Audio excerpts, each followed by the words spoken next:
So good evening, ladies and gentlemen. Welcome to our third night of racing here, the 2025 Oceania Track Cycling Championships. Everyone joining us on the Oz Cycling YouTube channel, welcome. We've got a very big night of racing with Madison's points races, Omnium Eliminations and points races, Keirin Championships. So much to look forward to this evening. Over 400 laps of racing to get through this evening. Racing has been absolutely fantastic here today. First event onto the program will be the junior men's points race over 100 laps, 25 kilometres. Just announced the riders that have come onto the start line. On the fence line, we have rider 148, Sam Washington, and we go back through the field. Robert Turnbull, 128, 122 is Ben Crawford. Zach Douglas Savage at 113, Tom Waits 117, Joshua Grieve 129, Kieran Mutri of New Caledonia 136, and Hunter Dalton at the bottom of the track on the sprinters lane 125, Bailey McDonald 111, Kyle Paris 144, Sterling Jarnell 114, 121 is Oliver Clark, 135 is Kirill Mutri of New Caledonia, and 137 is Jaco Nell from the Peel District Cycling Club. 100 laps of the track, sprint every 10. If you take a lap, it's 20 points. If you lose a lap, you'll lose 20 points. 5, 3, 2 and 1 on the sprints. And this is the cream of the crop for under 19 cyclists here in Australia and New Zealand.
So a few nerves in the bunch in the under-19s here this evening to start with. One or two riders just swinging up. Very short, sharp turns. All these guys will know each other pretty well, especially the Australian and New Zealand riders. Might be the first time they've raced against the Mutri brothers from New Caledonia. They'll have a good understanding of who's got the legs, who's going well, but they've already had two very hard nights of race, days of racing really. Been warming up and warming down all the time. Trying to stay hydrated through this week. It's been very humid, very hot the first part of the week. It's a little bit better today for the riders, but it's definitely warmer than your normal average evening at the track. Come into the home straight at this time, 94 laps to go. Everyone's settling in. Start looking through the field just to see who's setting up. Sam Washington won the team's pursuit earlier today with the Australian team in the yellow jersey. He swings up. Just going through the list. There's a couple of the bigger names possibly missing here from this one. It's been a big race week. Can't see Lockie Walters or Alex Hughes' name on the start list, so not everyone in this one. Still got the Madison, still got the Junior Omnium to come over the next couple of days, so plenty of racing. 92 to go. This is when they'll start to get nervous, because next time round they'll get the bell, so they'll try and be in the right position for the right time. They head down the back straight. The New Caledonia rider in good position in second wheel.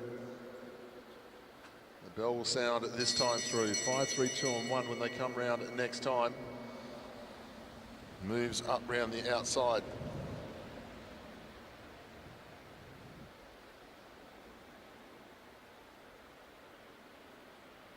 Very nice turn of pace on the front as they come through. It's still quite lined out. Thomas Waits just just turned on the power that little bit more. Just when everyone thought they were going to step out of the saddle and have a sprint, Thomas Waits takes himself through to take the points. Nice power, bit of sprinting there. It didn't look like he had to make too much effort for it. This is the sort of thing you start looking for early on in the points race. Find out who the riders are who have got the legs. Maybe a little bit fresher than what we've seen so far in the last couple of days. You can see there's a bit of pain going through this bunch already. Towards the end of the back of the bunch.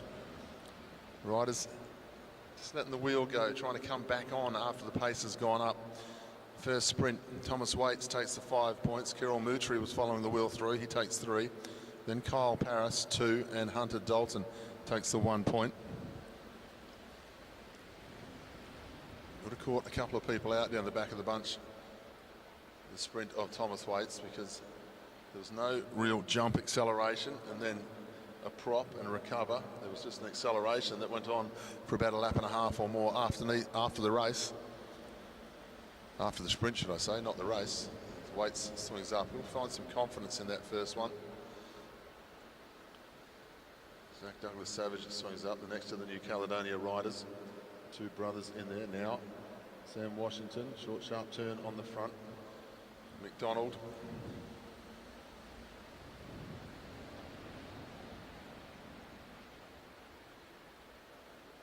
Zach Douglas Savage, the commentator's friend, bright orange helmet. You remember who he is every single time. If you want to hear your name, wear something different to the rest of the bunch. If you don't want to hear your name ever, make sure you look like everybody else.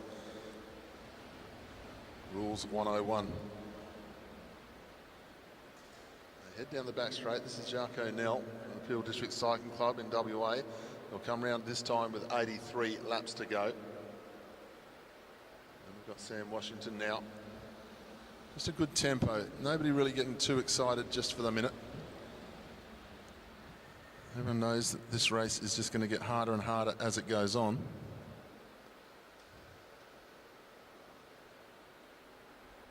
.82 laps. Thomas Waits comes back to the front. He's got Bailey McDonald, Hunter Dalton up round the outside as well.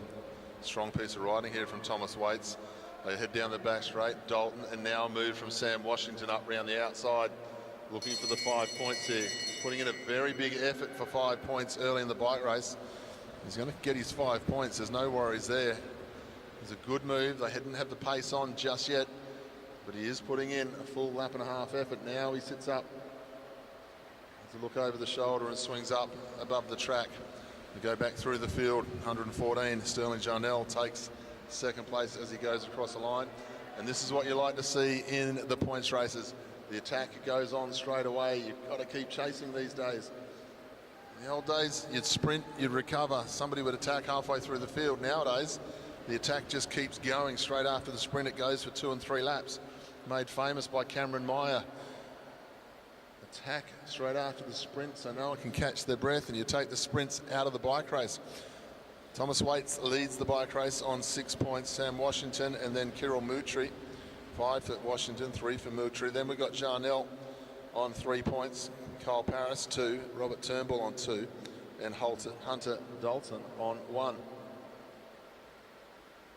Mutri goes through. Rider 135. He is Kirill, the 2 brothers in there. Keirin, who is rider 136, and Kirill, who is 135. Kirill has 3 points already in the bike race. They're handling themselves quite nicely here this week, the New Caledonia riders. Thomas Waits back to the front, 76 laps to go. Everyone just trying to catch their breath. The set for Zach Diaz, straight to the front, down the back straight this time. Joining me in commentary tonight, happy to say, Andre Dubier again to give me a hand in the junior racing. I'm going to hand over to him now as they've got 75 to go.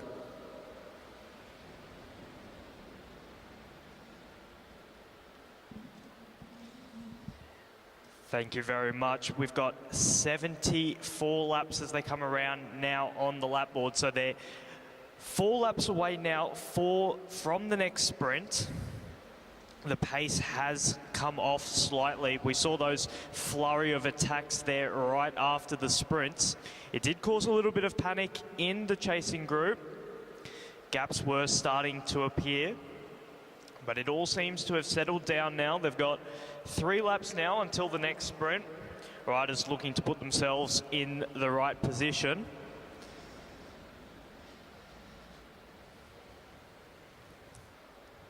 After the first couple sprints, it is the rider of Thomas Waits leading the way. He's got 6 points. Only a 1-point lead so far, so certainly not a huge lead in the first couple sprints, as we see now Zachary Douglas Savage on the front of the bike race, Bailey McDonald as well, coming onto the hip. We've got 1.5 now before the next sprint. The pace is starting to wind up. Savage on the front, he's got the sprinter's lane. McDonald is trying to now challenge around. They've got 200 metres.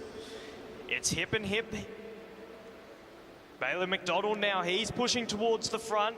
Sam Washington from WA, he's coming around the outside. It's going to be the rider of 129 though. He takes the points, that's Joshua Grieve. Sam Washington was amongst the points there. Perhaps second or third. Bailey McDonald as well, right towards the front. McDonald there was in a drag race with 200 metres to go. There's the confirmation of the points. Joshua Grieve, Sam Washington, Bailey McDonald and Robert Turnbull all amongst the points there with 70 to go. As we see, the points will be updated for our overall standing. Sam Washington now goes towards the top of the leaderboard. Thomas Waits, he's in second now. He wasn't able to score any points there in the last sprint, but he's still in second position. Joshua Grieve in third, he's got 5 points. So very close at the top of the leaderboard. 9 riders scoring points so far. So that goes to show the points are being distributed around all the different riders early on in this race. After that final sprint though, we didn't see the similar attack that we saw after the last sprint.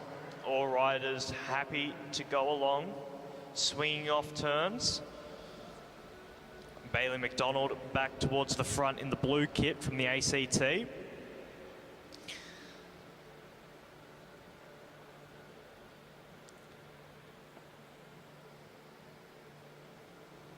see the riders swinging off about 20-30 metre long turns. Sam Washington, the current leader of this bike race, he goes to the front. He's quickly followed there by the rider from the Tasmanian Institute. Identifying the wheel of the leader, wanting to follow that wheel. We've got 4 laps to go now until the next sprint at 60 laps to go. No attacks as of yet. All the riders happy to wait it out, waiting for someone else to set the pace. We've got Moortree now from New Caledonia. That's rider number 135. That's Kirill Moortree. He's currently sitting in 4th position with 3 points. He's tied with Sterling Jarnell and Robert Turnbull. So 3 riders there sitting on equal 4th at the moment. They've got 2 laps to go, so that's 500 metres until the next sprint. The pace is getting picked up though. That's rider 144, Kyle Paris. He's got to the front. And we see the pace picking up as they've got 1 and a bit laps to go until the next sprint. Moortree coming over the top. It's a drag race now, rider 117, that's Thomas Waits. He's currently sitting in 2nd position. He wants to grab himself these 5 points. Moortree's tucked in there in 2nd wheel at the moment. McDonald is following the wheel. He's going to pick up some points as well. But it's Thomas Waits there. He picks up the 5, and he's not settled with just 5 points. He's taking on this bike race right after the sprint, and he's taking Moortree with him. Nice piece of riding there from Thomas Waits, just keeping the pressure on. Takes the 5 points, puts himself back in the lead of the bike race. He's riding good position, Thomas Waits. That's what I like to see about him. He's not using extra energy. I've seen Sam Washington up on 8 points, and now he turns the screw. But have a look at the ride by Thomas Waite, straight up onto the wheel. These are two of the guys with the legs in this race tonight, because have a look behind them. They're in ones and twos trying to get across, and they're going backwards at the moment, trying to catch their breath just because of that last sprint. Goes to show just how strong Thomas Waite is, but he loses the wheel a little bit in that work being done with Sam Washington just for now. They're working well together. The rest of the field just clambering back together, trying to sort it out. We've got two riders trying to get themselves across to the front of this bike race. One of them is Hunter Dalton. He's going quite nicely. And of course, with him, we have the rider of Sterling Jarnell. So Hunter Dalton and Sterling Jarnell are two New Zealanders caught in no man's land, but at least they're together. If they can get across, that's going to make that breakaway very strong. Dalton, I think it is, has swung up and gone back to the bunch. Too hard for him out there. He's left his countrymen in the middle of the mix here as Waits and Washington just keep working together. Nicely does it as they go. Jarnell trying to get across, but now one or two are just leapfrogging across from the main bunch as they come into the home straight, this time with 53 laps to go. Jarnell suddenly has some help. The legs were starting to give out because he just didn't quite get on there, but catching the breakaway, they all swing up at the top. And they go again as Thomas Waite's got the legs. Not for the moment. Sam Washington does. He didn't have to take part in that last sprint, so he's had that little bit of reprieve. They go through the home straight. Sam Washington, second in the bike race, is now going off the front with Ben Crawford. We have a look at the back of the bunch. The whole bunch except for one just sits up. They're all trying to catch their breath. This time, 51 laps to go. Crawford, Washington, they've got one man trying to go across. Doing a good job of it as well. That is the rider of Robert Turnbull. He's got 3 points on the board at the moment, but they're riding off the front of the group, these two. Washington gets himself to the front. He'll take 5 points, and in the race lead, he'll go to 13. Crawford will pick up a couple of points as they go down the back straight. The breakaway not being cooperative just at the moment because it hurts, and it hurts a lot. This bike race has been very, very quick indeed. Oliver Clark into a bit of a trouble out the back there as they go through. Rider 128, Robert Turnbull, still not quite on just yet. The updated points, Washington, Crawford, Turnbull and Mutri getting points again, 5, 3, 2 and 1. That gives Washington the lead in front of Waits by 2 points. Mutri puts himself up into 6th, then Josh Grieve up on 5. I tell you what, this is a big chase by Robert Turnbull, but he's not getting any closer. But he's also still riding away from the main field. However, we look back to the main field now, and they are sorting themselves out. Once they catch their breath, they're going to be okay. The breakaway, a little bit disorganised. It's hurting. One rider trying to do half lap turns, the other trying to do lap turns, and they're both trying to get a bit of a rest. The bunch now trying to get across in ones and twos, coming across in fast bursts. Washington swings up. Crawford says, "Nah, mate, I can't give you a turn this time. I'm going to have to catch my breath and go back to the bunch." Washington says, "No worries. I'm the leader of the bike race. I'll catch my breath. I'll start sprinting again." We've got 45 laps to go this time. Washington and Crawford still lead the bike race as they catch Oliver Clark as they go round. A few bike riders now. We're in 3 groups all of a sudden. 3 groups. The third group now coming back together as Zach Diaz gets himself back on the tail end of the field. Washington has a look over the shoulder. Tom Waits has got himself back across. He's been riding very nicely indeed so far. It's definitely between those two at the moment, but Josh Grieve, the New Zealander, he got very unlucky in his individual pursuit qualifying ride the other day. Definitely a strong bike rider, and he's got himself across as well. 43 laps to go, and this is the first time as a collective group they've been able to breathe out. But the attack goes again as they go out of the home straight. And it's rider 125, Hunter Dalton. He's only got 1 point.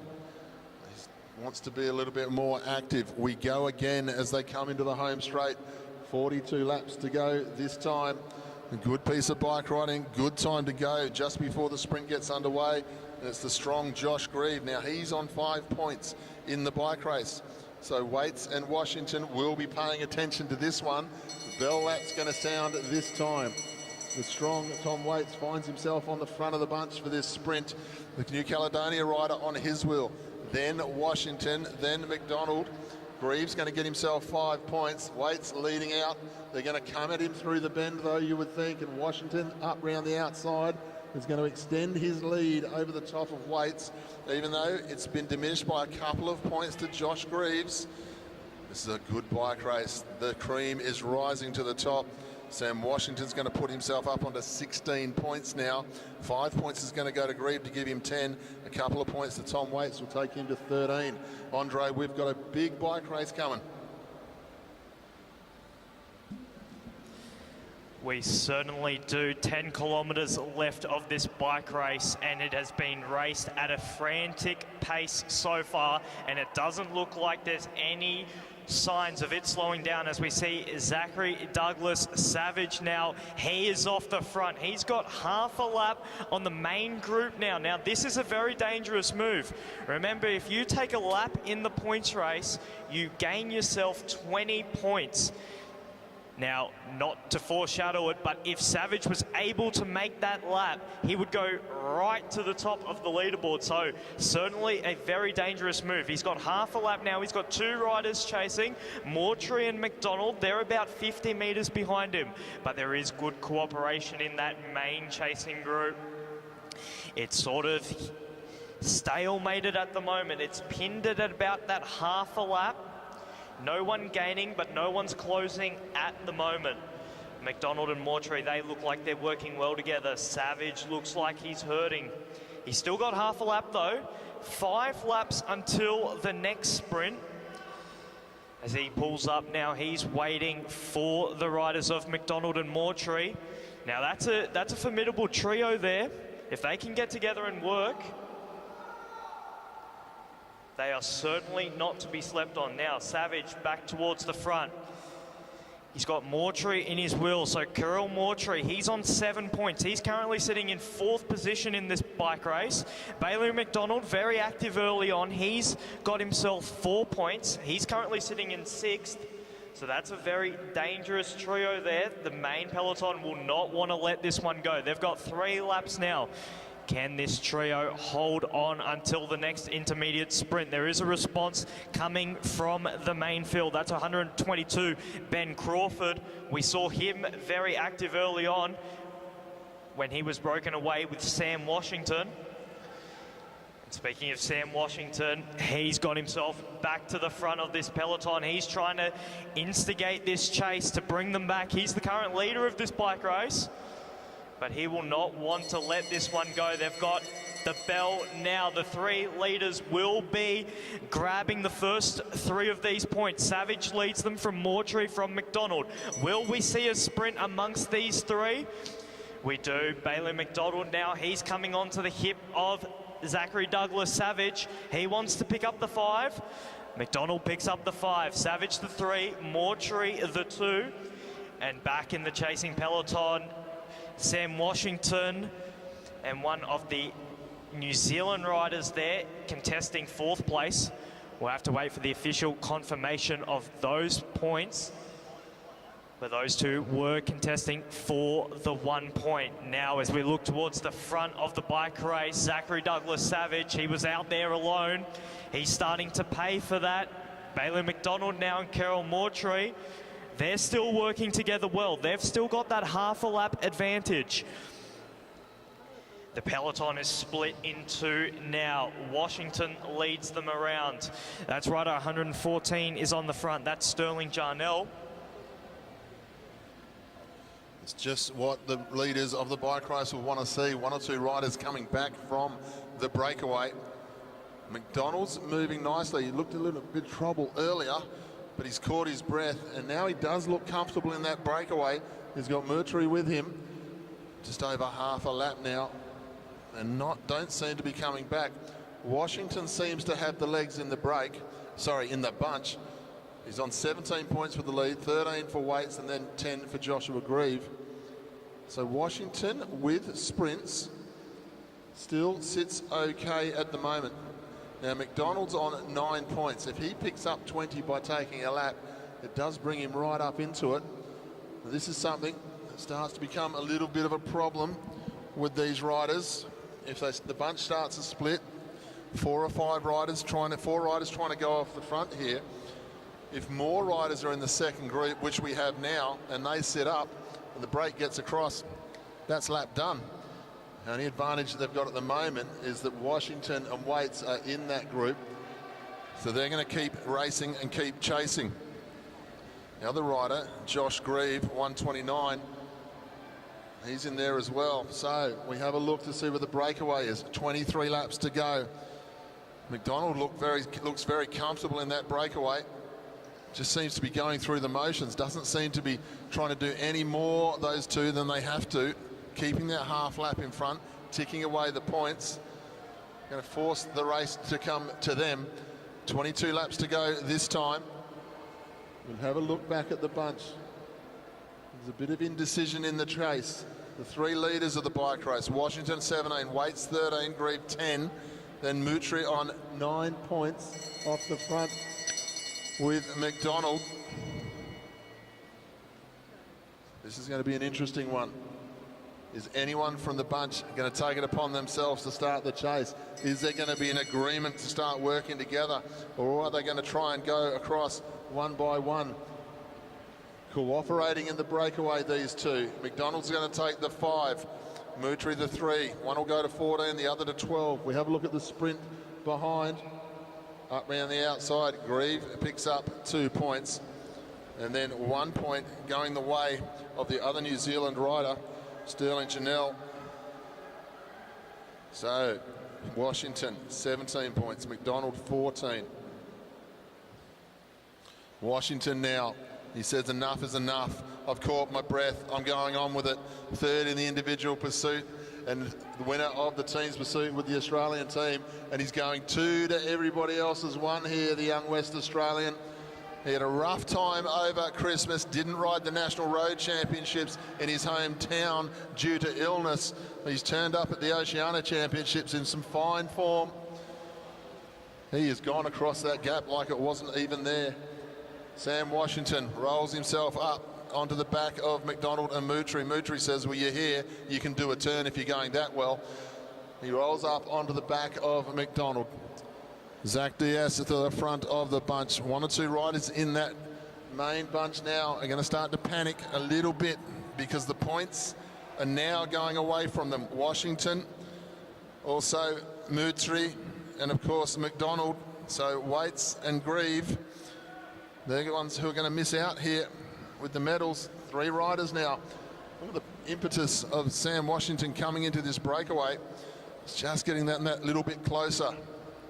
He's not driven it flat out, but I've been very impressed with the way Bailey McDonald's ridden himself into this race, because I thought he was gone for all money early on when it was starting to split into 3 groups. Then he found himself off the front of the bike race, no problem at all. The bunch is not cooperating as they go into the back straight. 1 or 2 trying to launch off the front.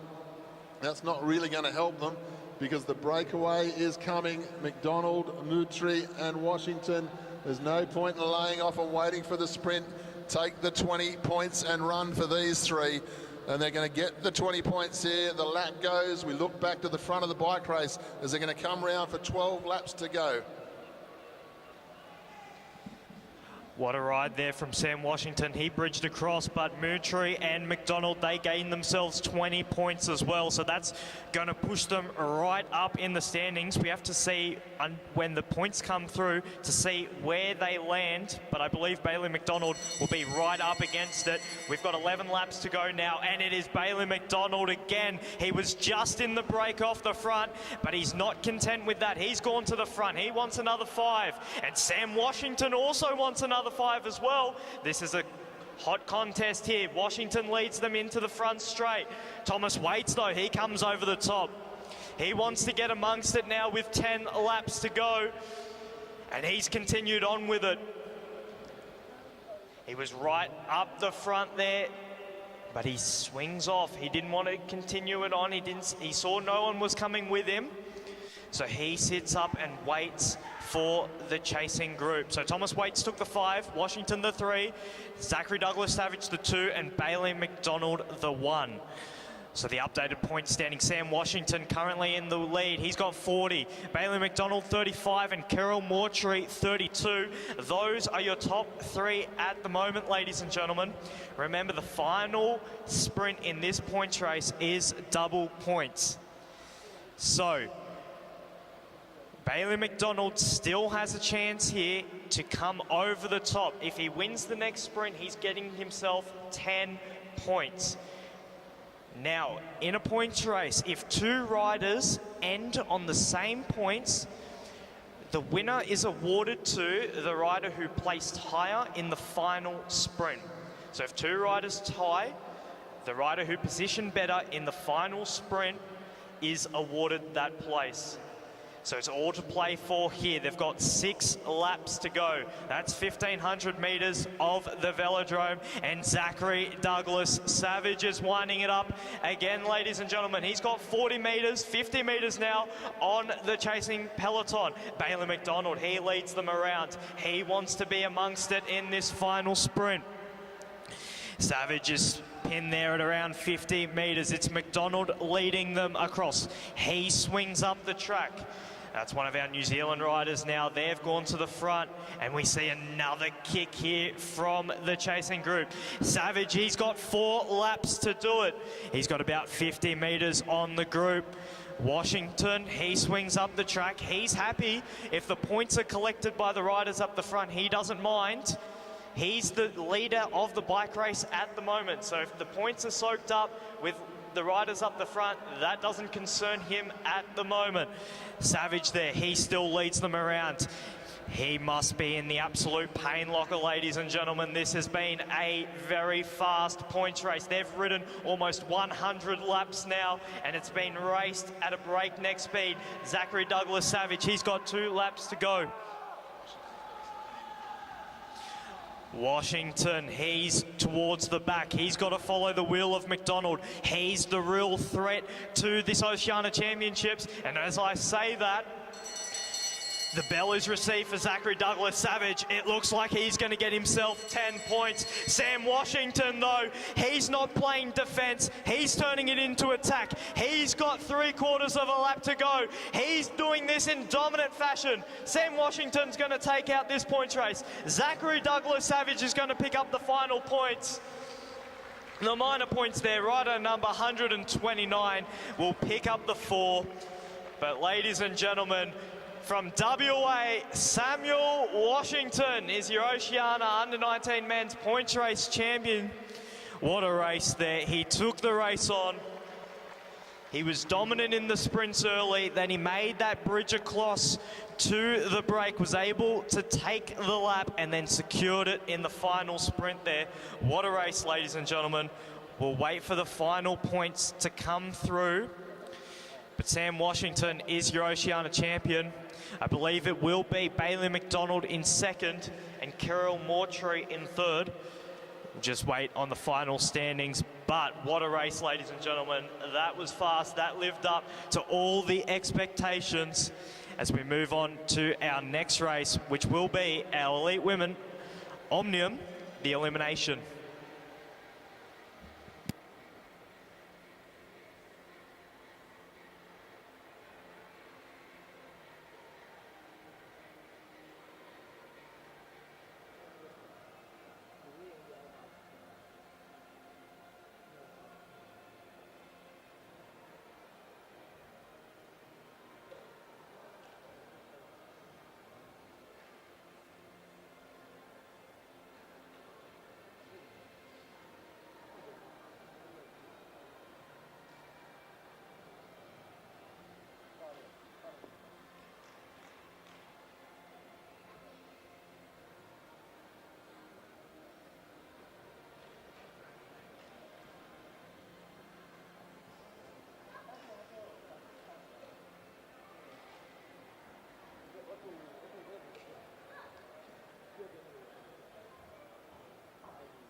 Well, what an exciting race to start the evening off.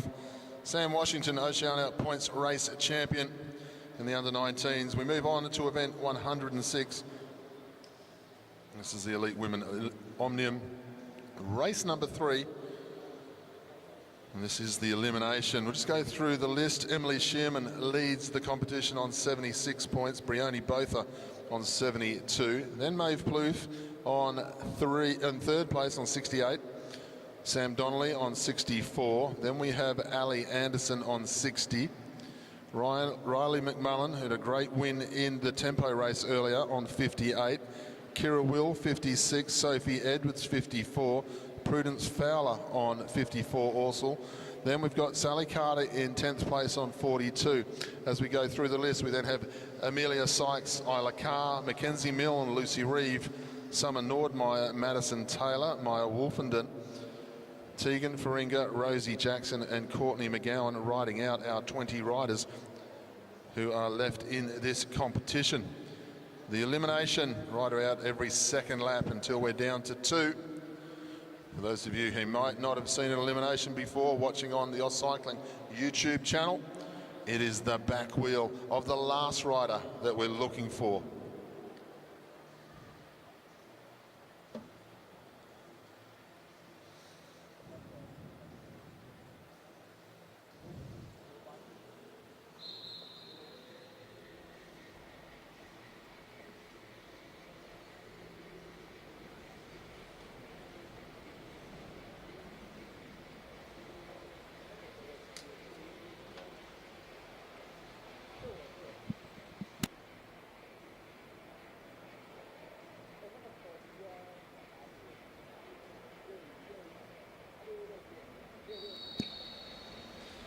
We're underway, the pace goes up.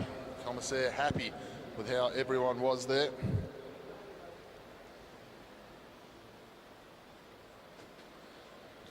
Just go down with the music for a while so the riders will be able to hear their name, hear their number. Pace is on. 1 or 2 riders in trouble already as they head down the back straight. This is that race in the Omnium. You need to be at the front. Can't be letting yourself get caught out.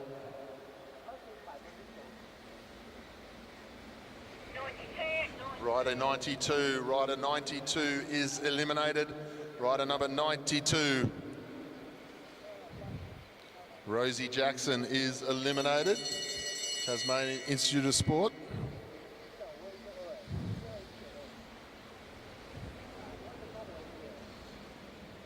Mackenzie Milne.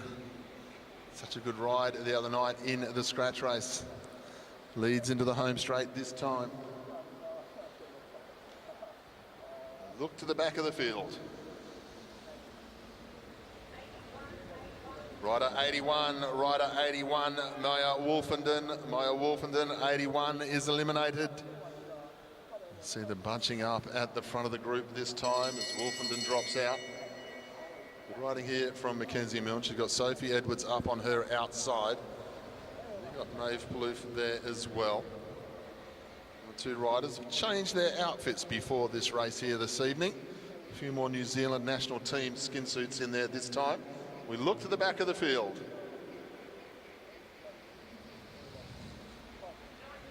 Rider number 94 is the rider to miss out. Rider 94, that is Summer Nordmeyer.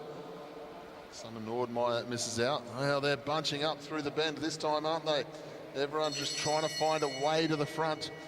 It's all very good and well to find a way to the front, but you don't want to get that front wheel caught underneath the wheel in front of you because you have to back out and go again and find another way through. Sally Carter squeezed out in the back straight there.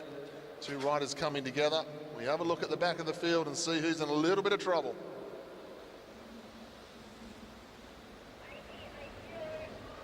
.80 Amelia Sykes. Amelia Sykes is eliminated. We come into the home straight this time. Good solid pace at the front of the bike race as they go through. Ali Anderson on the inside. Around her we have Maeve Plouffe, Kira Will, the New Zealand jerseys as well. They all start to rush to the front from the back around the bend.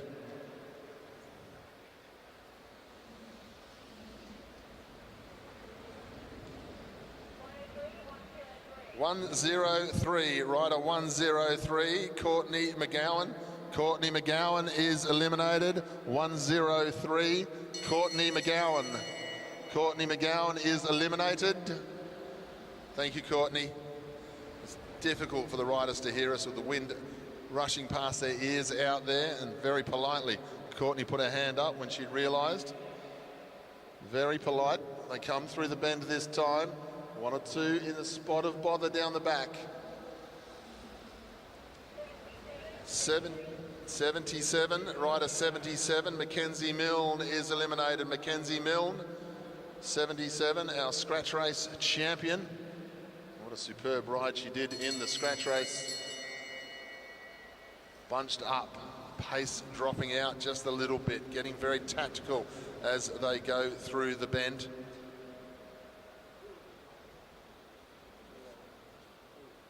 Come through this time. Faringa in a spot of bother at the moment.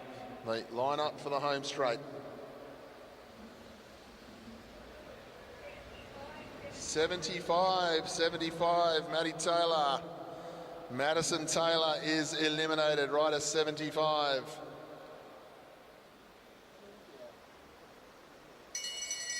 Sophie Edwards on the front of the group. Has a look alongside her to see where the challenges are coming from. Riley McMullen, who won the tempo race beautifully this afternoon, up into second wheel. The same riders keep rushing from the front to the back. It's going to get into your legs after a while, and you won't be able to continue it. Oh, crash in the home straight. 83, rider 83, Tegan Faringa. The race is on hold. The race is neutral. The race is neutral. Yellow flag. The race is neutral. So the race will be neutralised while we clear the track for the rider who has fallen.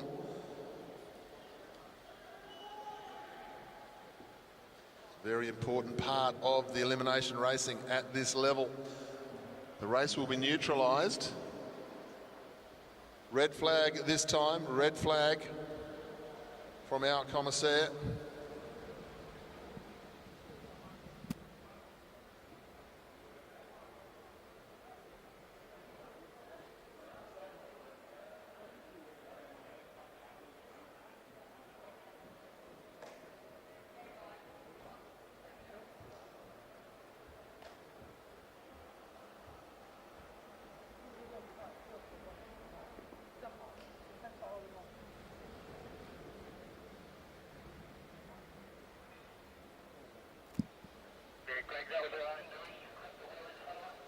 So we're back to yellow flag situation here. Round of applause for Isla Carr. She rejoins the event. A little bit less lycra this time in her outfit. Showing some real courage to get back in there. Underneath yellow flag still, which means the race is still neutralised, riders. The race is still neutralised. Yellow flag riders, we are still under a yellow flag. Whistle goes, we're underway again. Very important in those neutralised sections to try and make sure you hold your position. You see 1 or 2 riders just got themselves out of position a little bit. Now they're panicking, trying to get back to the front. The bell sounds again. Next time round, we're going to lose another rider. 4 wide on the front, 4 wide in second, and then 4 riders at the back looking for a way round. Lucy Reeve and Sally Carter in a bit of trouble here. 107, Sally Carter is the rider to miss out. 107, Sally Carter misses out that time after seeing her teammate fall on the floor. They come into the home straight again. New Zealand and Australian guns coming to the front of the bike race. Emily Shearman leads the way down the back straight in front of Maeve Plouffe. Sophie Edwards inside in third wheel. Safe for now because the pace is nice at the front.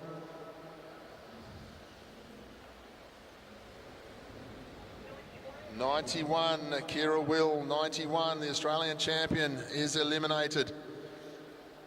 Still got 10 riders in this race. However, Isla Carr looks like she's just almost hit a wheel and come off there, and now she's pulled her foot. So Isla Carr in the yellow jersey. Yellow flag coming out again in the home straight here. Yellow flag coming out. Race is neutralised once again. Race is neutralised once again.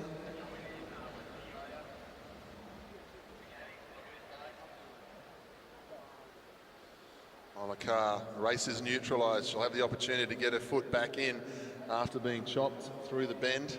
All a part of racing. Very good commissarying going on here today, making sure there's fair racing for all. Neutralised at the moment. Isla Carr will be notified by the commissaire that she's allowed to get back in. Might take a moment though. There in the back straight, she's in the home. She'll catch her breath. Neutralised, still riders under yellow flag.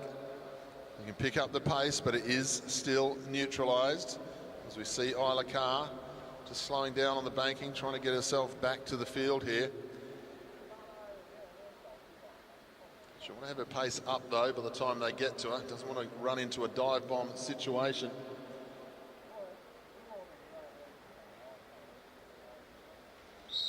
We're back on. Isla Carr is going to have to accelerate now and get herself into position here. She's been in the wars, been on the floor, got chopped up with pulling the foot out. Now she comes to the back of the bunch. The bell will sound this time. Next time round, we'll lose somebody else from this crack field. A little bit of pushing and shoving. Isla Carr went up round the outside as the hook came up from the bottom of the bunch. Lucy Reed down low at the base of the track and a little bit of a spot of bother here.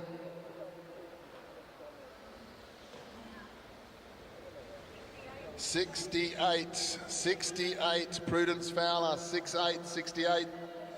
Prudence Fowler, two riders down low, getting very lucky. But Prudence Fowler missing out that time. The bell sounds again. Both are on the front. Fastest time in the world yesterday in the individual pursuit. Sophie Edwards just goes underneath her. Maeve Plouffe riding very nicely up round the outside in the Australian colours.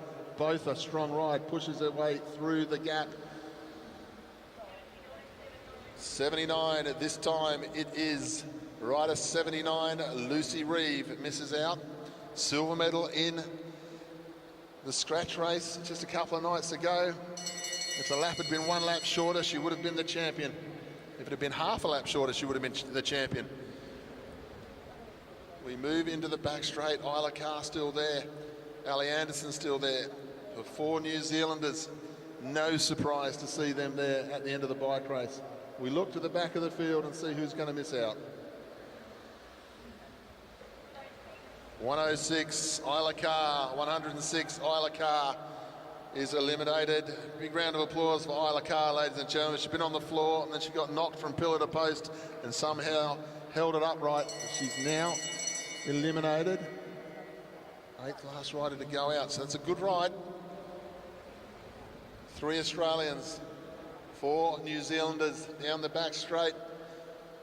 And they come from the clouds now to make position. Into the home straight.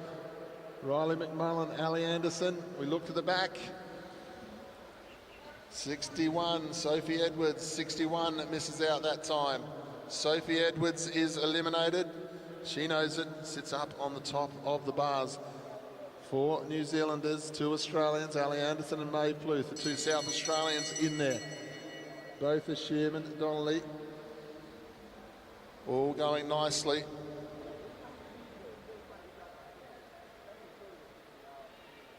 They head down the back straight. Turn our attention to the back of the bunch again.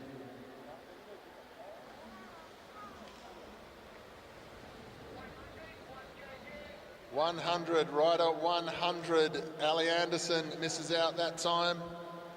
Rider 100. 5 riders.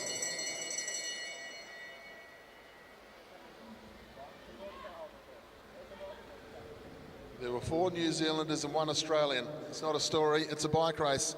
They head down the back straight. Maeve Palouf in all sorts of bother now.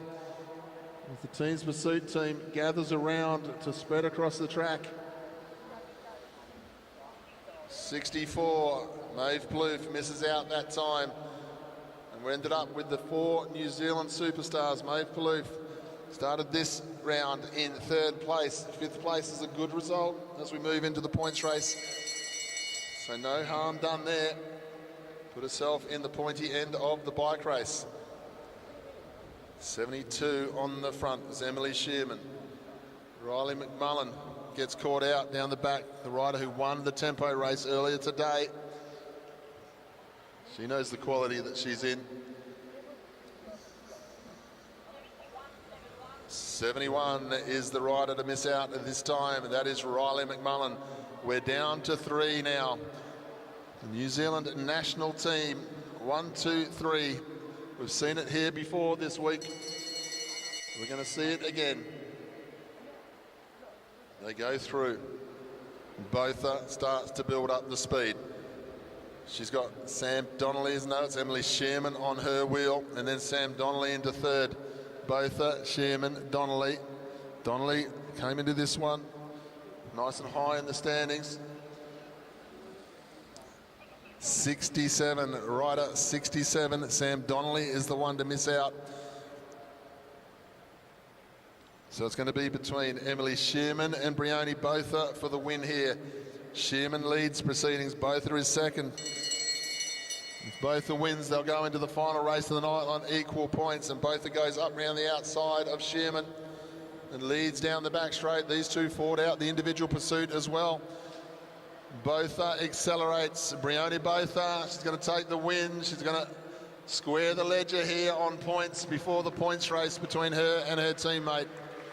Great ride by Brioni Botha, and Emily Shearman into 2nd place.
Just a short break, ladies and gentlemen, while a little bit of track repair from the touchdown in the women's elimination. The next race that we will be coming out onto the track with, once we're ready to go, will be the Men's Omnium elimination race. You rest assured that that is going to be a very fast bike race and very hotly contested. A couple of minutes is all it will be, and we'll be back.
Ladies and gentlemen, we move on now to the Elite Men Omnium Elimination. We'll go through the start list and positions. At the moment, we have rider 14, rider 13, Campbell Stewart and Tom Sexton, both on 76 points. Keegan Hornblow on 72, then Liam Walsh 66. Rowan Hayden Smith going nicely today. He's in 5th on 62 points. With Ollie Bledden also on 62 points. In 7th place, Connor Lay on 56. Marshall Irwood on 50. Magnus Jameson on 44, along with Kurt Ether. 36 is Oliver Watson-Palmer. Then we go back through the field. We have Mitchell Fitzsimmons, James Moriarty, Ed Pawson, Daniel Morton, Hugo Pomelet, Hamish Keast, Leo Zimmerman, Noah Blannon, and we've had 4 riders drop out of this event, down to 19 in total. This is going to be a very tough bike race. The elimination about to get underway, just like the women's elimination, right about every second lap after the bell.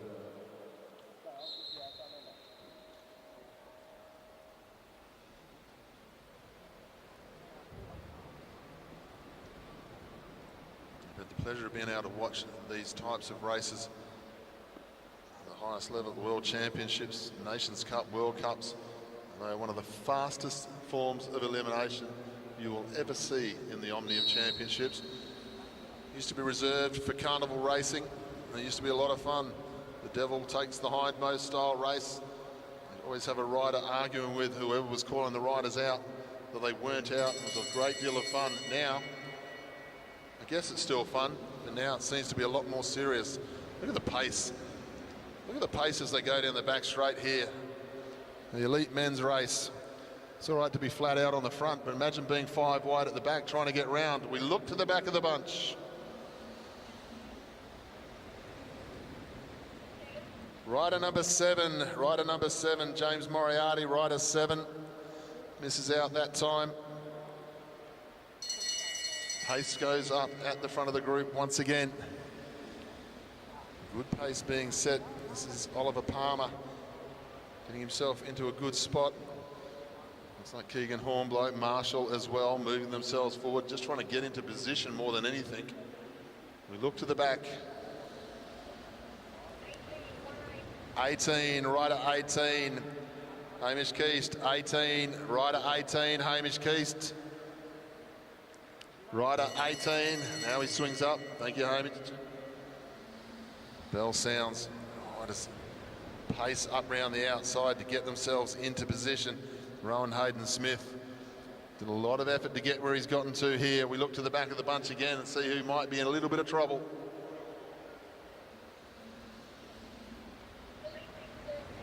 Rider 46, Leo Zimmerman, rider 46. Liam Walsh comes to the front of the group as they come into the home straight. Campbell Stewart up there along with Tom Sexton.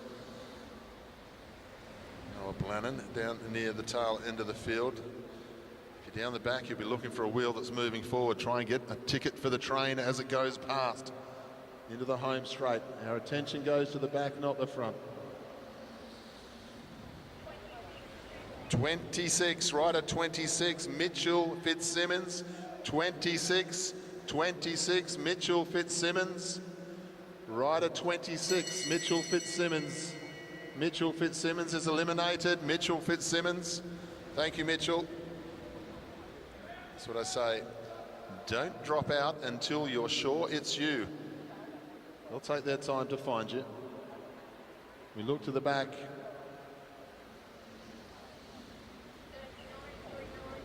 Rider number 39 is out this time. Noah Blannon got caught up a little bit. 39, rider 39, Noah Blannon is eliminated. You can see 1 or 2 riders looking over their shoulders to see if it was them. If you don't hear your number, keep going. Coaching 101 from the commentary box. Down the back straight they go. Tom Sexton. Marshall also moving up the outside, looking to make some position here as they come into the home straight.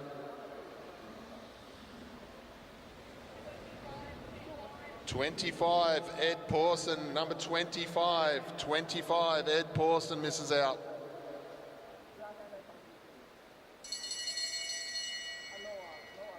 Come into the home straight again, and Liam Walsh up round the outside. He's got Campbell Stewart following him, Oliver Bledden, Marshall, Sexton, also Keegan Hornblow, all getting into a good position here. We look to the back again. 24, rider number 24. Rider number 24, Daniel Morton. Great bike handling, Daniel. 24, Rowan Hayden-Smith comes to the front.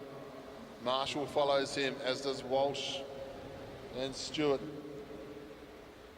Good riding here, white jersey of a national champion out of New Zealand. Then we've got Rowan Hayden-Smith, Liam Walsh. We look to the back of the group. 5-0, rider number 50 is eliminated. That is Oliver Palmer. 5-0, he'd already sat up before I called his name. He knew. Oliver Palmer misses out that time. The two riders just overlapping the wheel ever so slightly, getting into a little bit of trouble. Head down the back straight. Lay and Jamison trying to get themselves out of problems. Jamison, can he get round?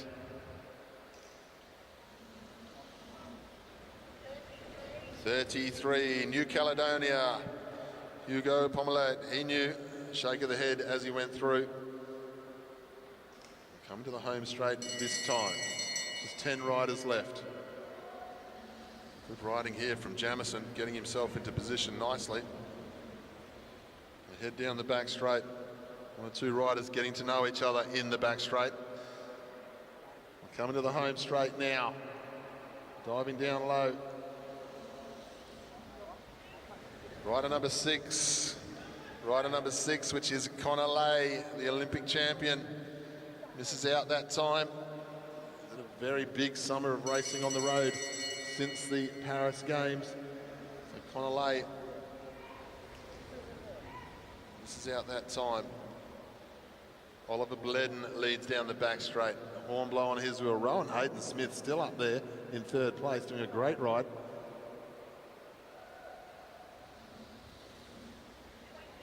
29 that time, Magnus Jameson. 29, Magnus Jameson. 29, rider number 29. 8 riders left as they come through this time. Kurt Ether on the back with Liam Walsh. Then we go forward to Sexton, Hornblow, Rowan Hayden-Smith. Then Oliver Bledden, Campbell Stewart and Marshall.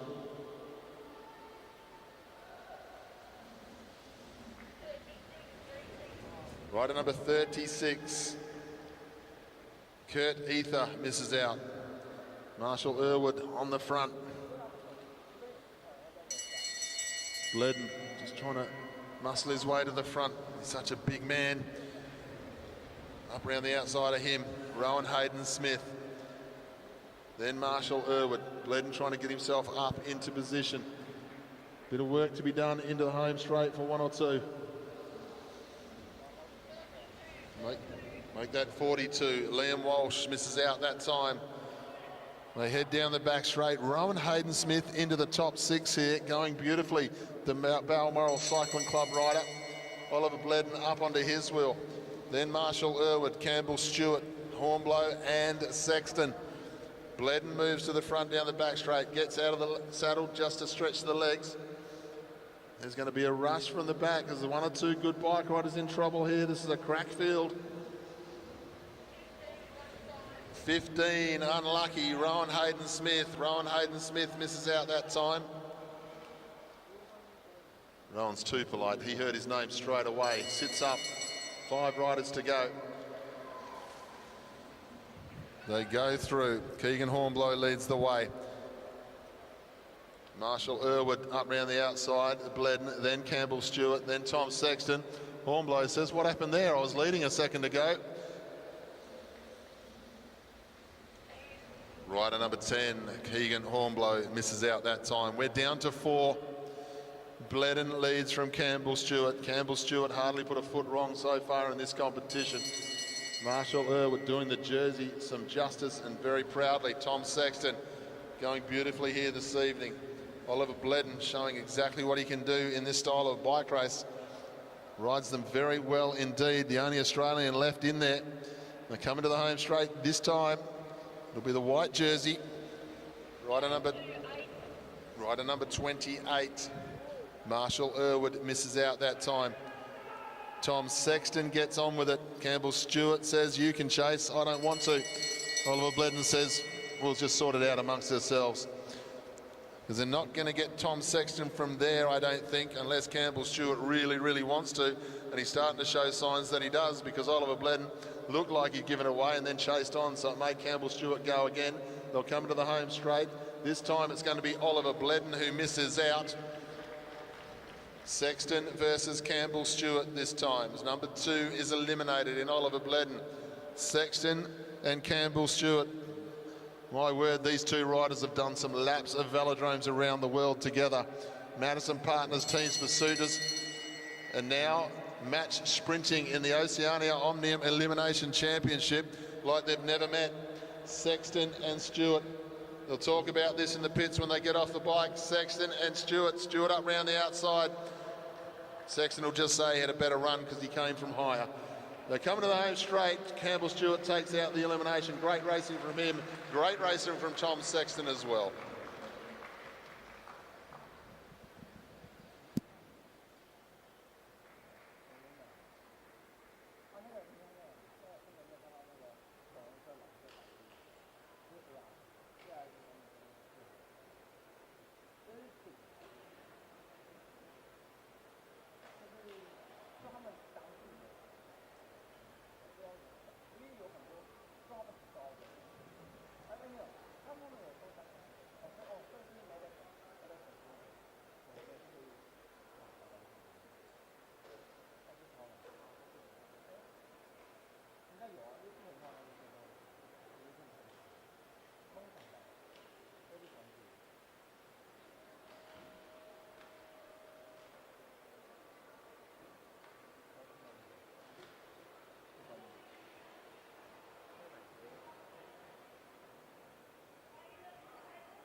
to the race now.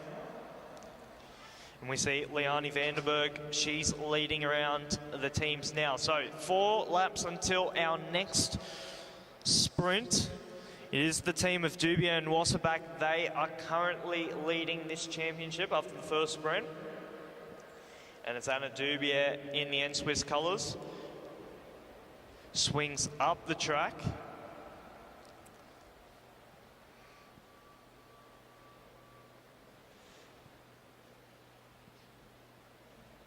So we've got 5 teams in that leading group. And 2 laps until the next sprint. So that's 500 metres now, ladies and gentlemen, until the next sprint. Caitlin Rose leads the group around. They've got just over 1 lap to go now. And then we see the changes happening now.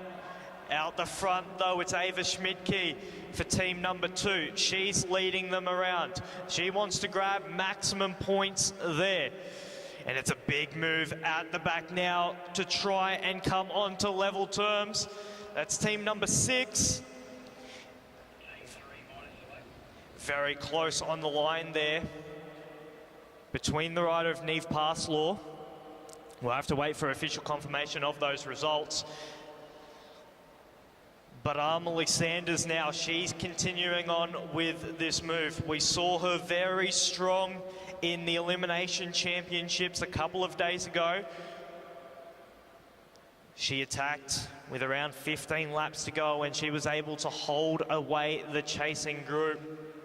So one of the riders and the teams to watch there for potentially trying to grab that lap. As we see the updated points after 2 sprints, we've got the team of Ava Schmidtke and Caitlin Rose, Neve Passlaw and Megan Moore, and Anna Dubier and Madeline Wasserback. Those are your top 3 at the moment, ladies and gentlemen, but it is still all to play for. 57 laps to go here in our under-19 women's Madison.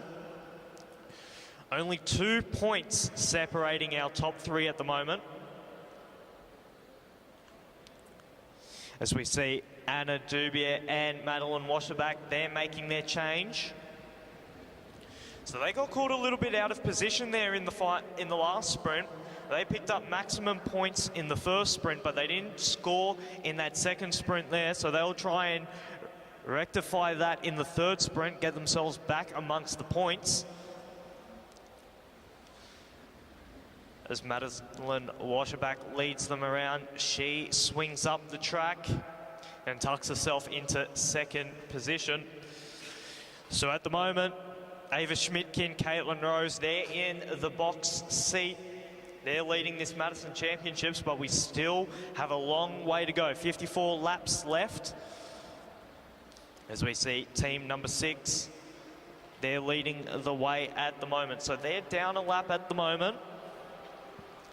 So they'll try and get themselves back onto level terms to get competitive in this Madison Championship. As we see Wasserback and Dubier making a change. They've got 3 laps now until the next of the sprints. It's still Payne and Worrell leading the way.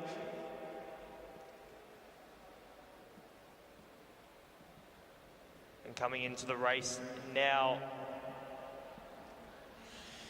is Amelie Sanders. She's got to the front in the ARA kit. Anna Dubier tucked in on her wheel. Liani Vandenberg's getting ready to be swung in. They've just got over 1 lap until the next sprint. Liani Vandenberg's now, she's being swung in. Anna Dubier is right up on the wheel. Anna Dubier is trying to come around onto terms, but Liani Vandenberg is leading the way. It looks like the ARA team, they're going to pick up maximum points here. Anna Dubier is going to pick up the 3 for team number 5.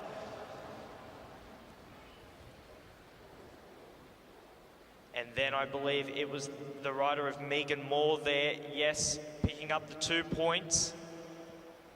So in that sprint, team number 1 picking up the maximum points. And then it was the team of Dubier and Wasserback.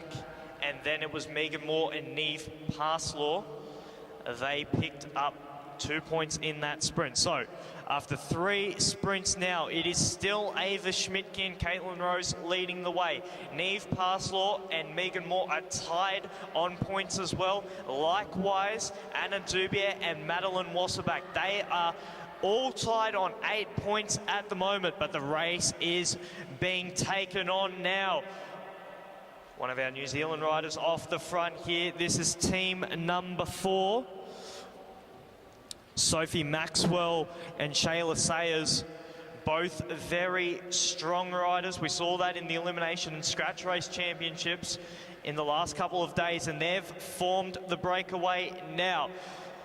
Team number 4 present. Likewise, team number 1, team number 2, and team number 5, all present. The top teams at the moment in the standings are all present at the front as Megan Moore, she closes the gap. She bridges it back on there. So we've got 5 teams at the front of this bike race, ladies and gentlemen. As Anna Dubier is looking to be swung in. So to recap, as we reach the halfway point of this Madison Championship, we've got 3 teams on equal first at the moment. Team number 2, 6, and 5, all equal on 8 points. Trailing them just by the 1 point is the team of Amelie Sanders and Liani Vanderberg. So all very much to play for in the final 40 laps. They've got 4 laps now until the next of the sprints. Anna Dubier is on the front. She's followed by Neve Parslaw. And tucked in behind, I believe, is the rider of Liani Vanderberg. And the pace comes off as they have 2 laps now to go until the next of the sprints. It's still Dubier leading them around. She's going to be looking for where is Madeline Wasserback to be swung in for this sprint. Dubier's been on the front now for the last couple of laps. She's winding up the pace, but the challenge is coming from behind. As they come in now to receive the bell, Anna Dubier swings in Madeline Wasserback. A bit of miscommunication there from the ARA team. Madeline Wasserback, though, she's put on a distance. That's 50 metres there. She's going to grab herself the maximum points there for Anna Dubier and Madeline Wasserback. Do they continue on after this? That is the question. The chase is from behind, though. Liani Vanderberg, she's trying to close that gap. Madeline Wasserback swings up the track. And then it was the New Zealand team. They picked up the 2 points there. So Anna Dubier and Madeline Wasserback, they grab the maximum points there. They grab the 5. So what will that do to the standings? I believe Anna Dubier and Madeline Wasserback will go to the top of the standings. And then we'll see what happens for silver and bronze at the moment. But a great time change there from the N-Swiss team. And we see the pace coming off once again. So a bit of a flurry there when the sprint was occurring. And the pace has come back to being controlled. Megan Moore and Neve Parslaw, they're up towards the front again. Anna Dubier tucked in 2nd position. Amelie Sanders following her wheel.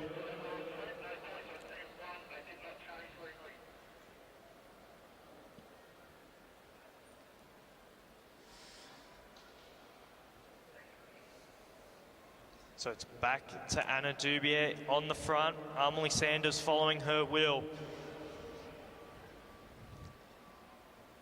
And there's the confirmation of the points in that final sprint. Anna Dubier and Madeline Wasserback picked up the 5. Sophie Maxwell and Sayers pick up the 3. Parslaw and Moore the 2. So what does that do to the standings? Anna Dubier, Madeline Wasserback, they go to 13 points. Neve Parslaw and Megan Moore, they are in silver at the moment. And then Ava Schmidtke and Caitlin Rose, they are in 3rd at the moment. So just 4 points separating them as they come into the second half of the race. It's Ava Schmidtke now. In the Butterfields colours, she comes to the front of the race. Her and Caitlin Rose currently sitting in 3rd position. They want to pick up some points here in the next sprint. And they've got 3 laps until the sprint occurs. Ava Schmidtke's leading them around. She's been on the front now for a couple of laps.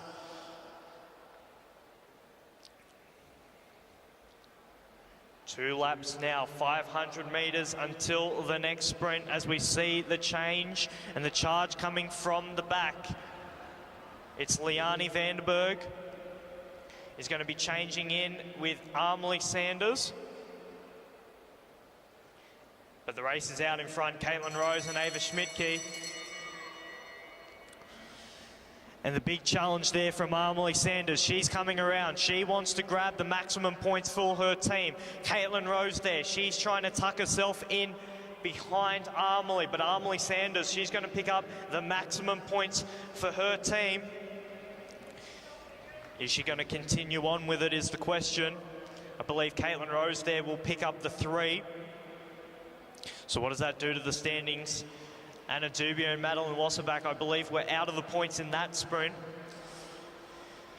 So Sanders and Vandenberg pick up the maximum. Schmidtke and Rose with the 3, Parslaw and Moore with the 2, and Maxwell and Sayers with the 1.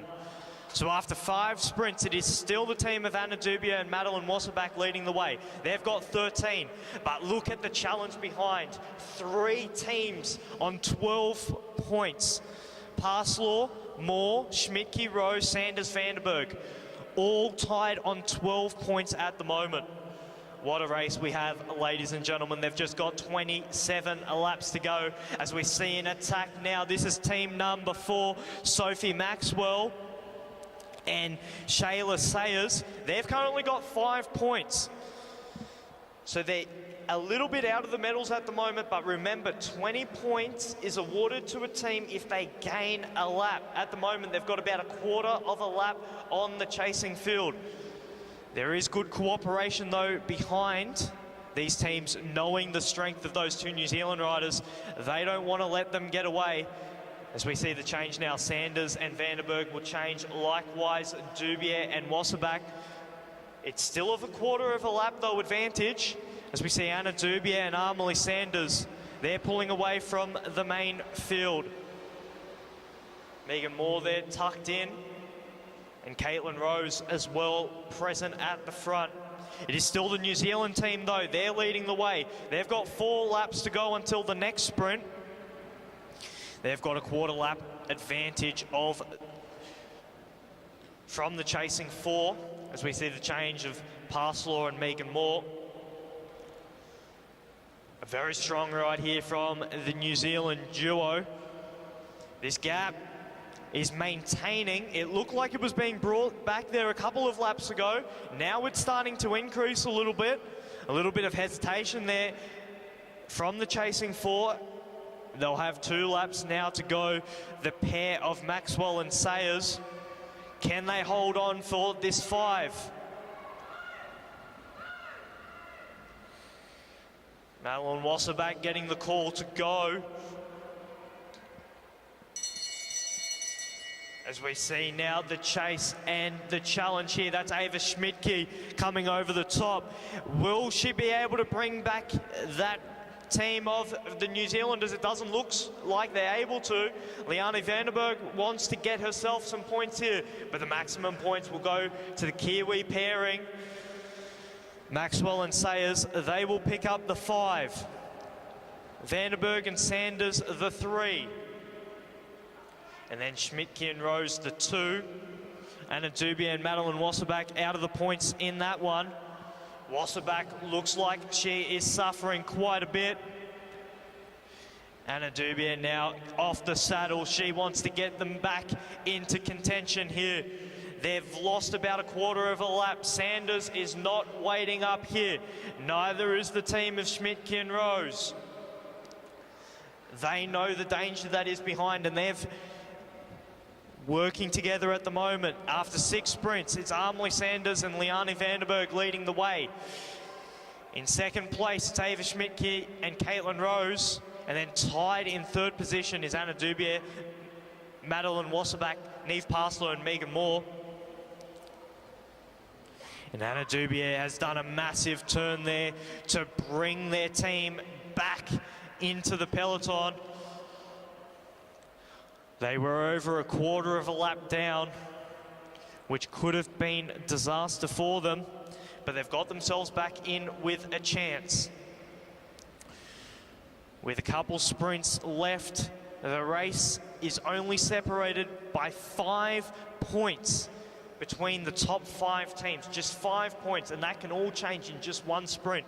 We've got 2 sprints left here in the Madison Championships. Remember, the final sprint is worth double points.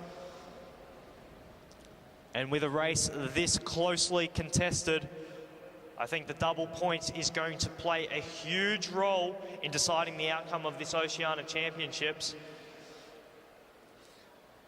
And the pace has come back down. We've got Madeline Wasserback. She looked like she was in the hurt locker a couple of laps ago. She's got herself right towards the front of this group. Tucked in behind her is the current race leader, Liane Vandenberg. Anna Dubier getting swung in now. They're going to come round with 3 laps to go before the next sprint. So we see the change from team number 4, Sophie Maxwell and Shayla Sayers. They're currently sitting in 5th position.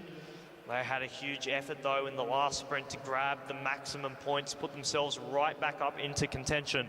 2 laps now to go before the next sprint. Liane Vandenberg leads the way.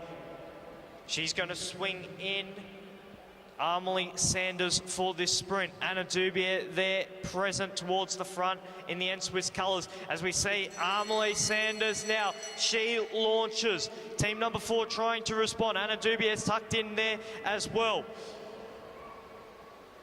Amelie Sanders though, she's powering away in the back straight. They're going to grab the maximum points here. Anna Dubier is trying to come around to grab the 3. And she's able to do that. But the maximum points there going to team number 1, Amelie Sanders and Liane Vandenberg. The 3 going to Anna Dubier and Madeline Wasserback. And those 2 teams are pulling away from the front of the race at the moment. Will they work together or will they sit up?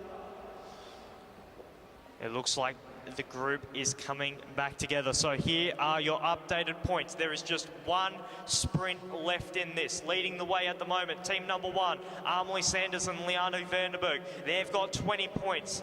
Anna Dubier and Madeline Wasserback, they are sitting in 2nd with 16 points at the moment.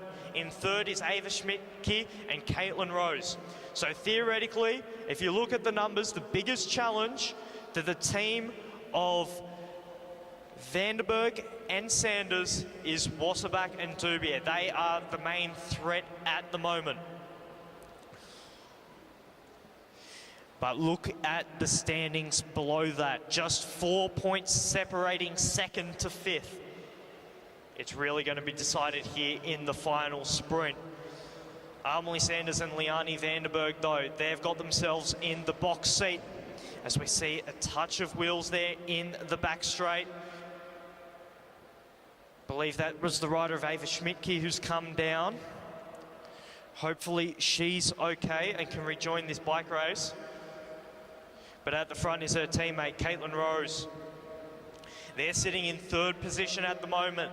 They've just got a 2-point advantage from Parslow and Moore, and they're just 1 point behind Dubier and Wasserback.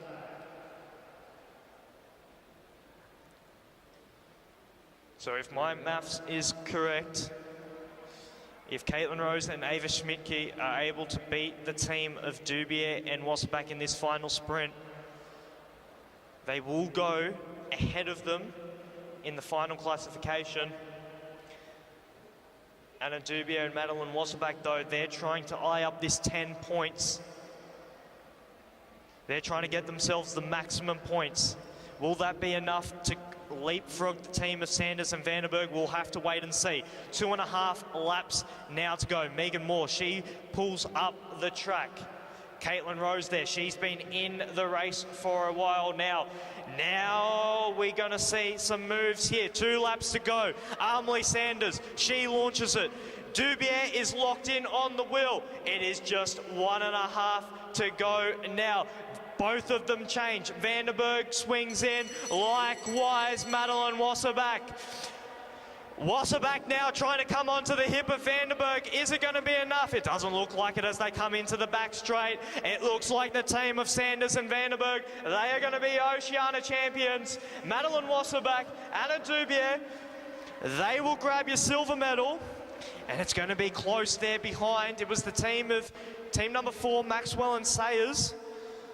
They picked themselves up 4 points there in the final sprint.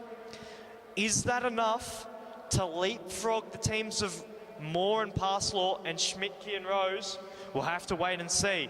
But there you are, ladies and gentlemen, your final result in your Junior Women's 19 Madison. Amelie Sanders and Liani Vandenbergs are your Oceania champions. Anna Dubier and Madeline Wasserback, they are your silver medalists. And Ava Schmidtke and Caitlin Rose, they are your bronze medalists, ladies and gentlemen. What a race we had there. 80 laps of fast quality racing there from our under-19 women's, but a huge round of applause to your Oceania champions, Liani Vandenberg and Amelie Sanders.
So everyone joining us on the Oz Cycling YouTube channel, you may see that we're doing a little bit of track repair. We're also going to be doing the presentations just quickly for the Junior Men's points race and for the Junior Women's 19 Madison.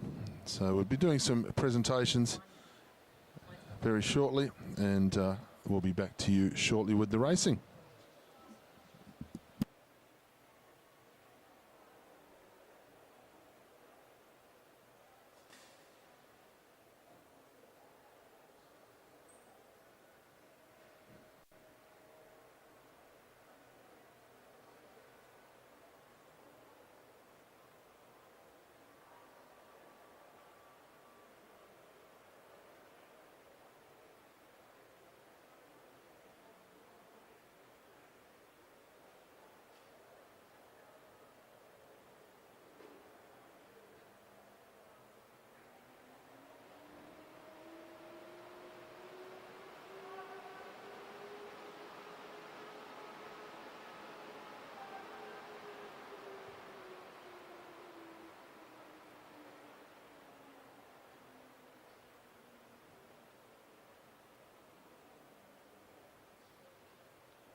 Ladies and gentlemen, we turn your attention to the medal ceremony for the Junior Women 19 Madison Championship of Australia. In third place and winners of the bronze medal, the team of Ava Schmidtke and Kaylin Rose.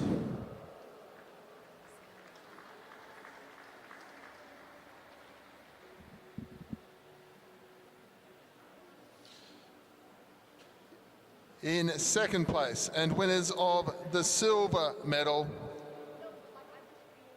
Anna Dubier and Madeline Wasserbach.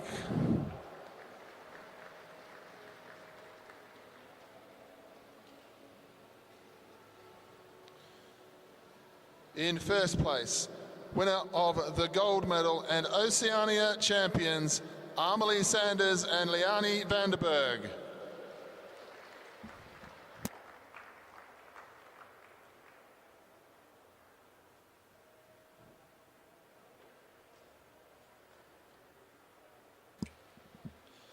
Ladies and gentlemen, we welcome Miss Felicia Ballinger, dual Olympic champion, French world champion, presenting the jerseys and medals.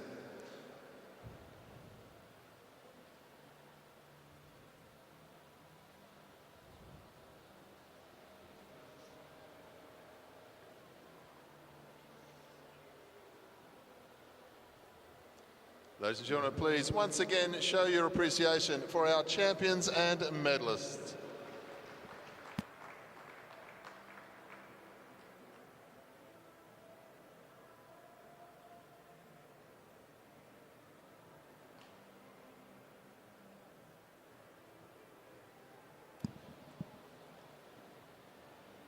Ladies and gentlemen, we move on to the Junior Men 19 points race ceremony.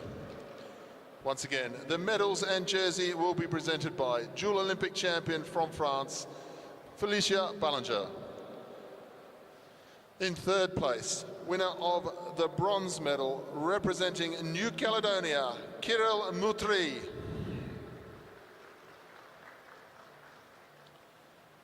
In second place, representing the ACT, Bailey McDonald.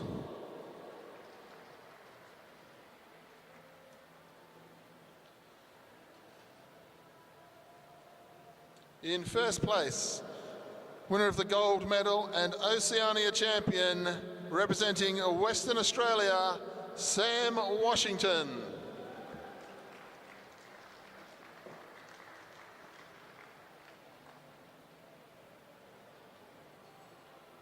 Ladies and gentlemen, once again, please show your appreciation for our champion and medalists.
Ladies and gentlemen, we have a change of pace. We move into our elite women's Keirin.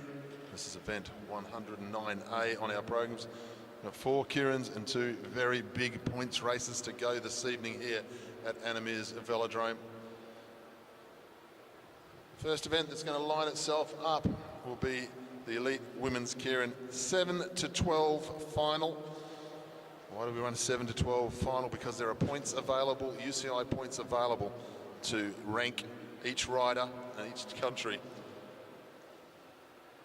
These are the riders who missed out on the final earlier today. We've got the motorbike in the back straight being ridden by former Commonwealth Games sprint champion Louise Jones. And we welcome our riders up onto the track now. Rider number 63 representing Australia will be Molly McGill. Rider 85 from New Zealand is Erin Green. Number 90, Lilia Tataranoff. Number 97, Kalinda Robinson. 102 is Sophie De Vries. And then we have rider 108, Christine Perkins. Perkins has drawn the number 1 spot, which means she will go up behind the motorbike.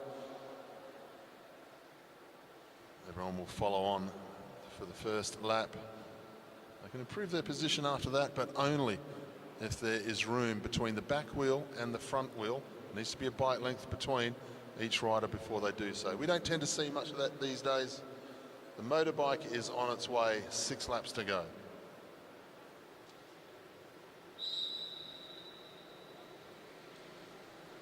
Christine Perkins up onto the back of the motorbike. Story of the week with Christine Perkins.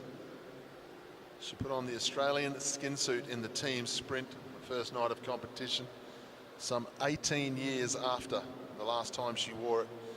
She represented Australia back in 2007 in the team sprint at World Championships, where she won a medal with Anna Meares. She left the sport, had a family, stayed extremely fit in the gymnasium world. A couple of years ago, while her husband Shane Perkins was still racing, she decided to just get on a track bike and just have a ride round at the Midvale Speed Dome in Western Australia. And the rest, as they say, is history. Medals at the National Championship last year, silver medal so far this week here in the team sprint. She'll be looking forward to the National Championships up here at AMV in just a few weeks' time. They'll get 3 to go when they come to the home straight this time, and the motorbike will get out the way. Perkins leads as they go through. Then we've got Robinson, McGill, Green, back to Tataranoff, the natural sprinter in the bunch, and then De Vries on the tail end. They're all very fast. They'll come in this time with 2 to go. Perkins, she's not interested in doing a big strong lead out from here. She wants somebody to lead her out. Robinson, she might oblige. McGill moves forward in the Australian colours. She's got something to prove here this week. McGill, Perkins has a look over the shoulder. The experience of Perkins. Originally, she came from a BMX background, so there's no fear with Christine Perkins. McGill leads out strong from the front. Perkins lays off, giving herself some space. Tataranoff out of position. Robinson staying on the wheel. Strong ride here by McGill, though, as she comes into the home straight. Perkins tries to come at her on the line. She won't get there. Great ride, Molly McGill. Christine Perkins up for second. I think Kalinda Robinson then up for third. Then De Vries, Green, and Tataranoff.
What a great 7 to 12 final we've just had, ladies and gentlemen. We now line up for the elite women Keirin final of the Oceania Championships. We welcome rider 62, representing Australia, Alessia McCaig.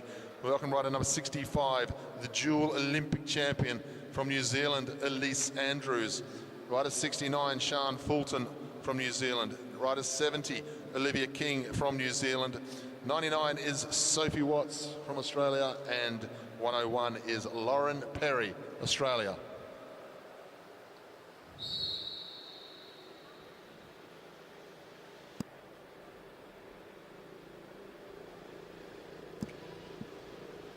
Lauren Perry, she draws the front spot. If you've been here today, if you've been listening to the coverage, you'll have heard me say this already, but I'm going to say it again. Lauren Perry, former junior world individual pursuit champion, left the sport, came back to the sport as an enduro, rode on the road in Europe. Fantastic wheel race rider in the Tasmanian carnivals and so forth.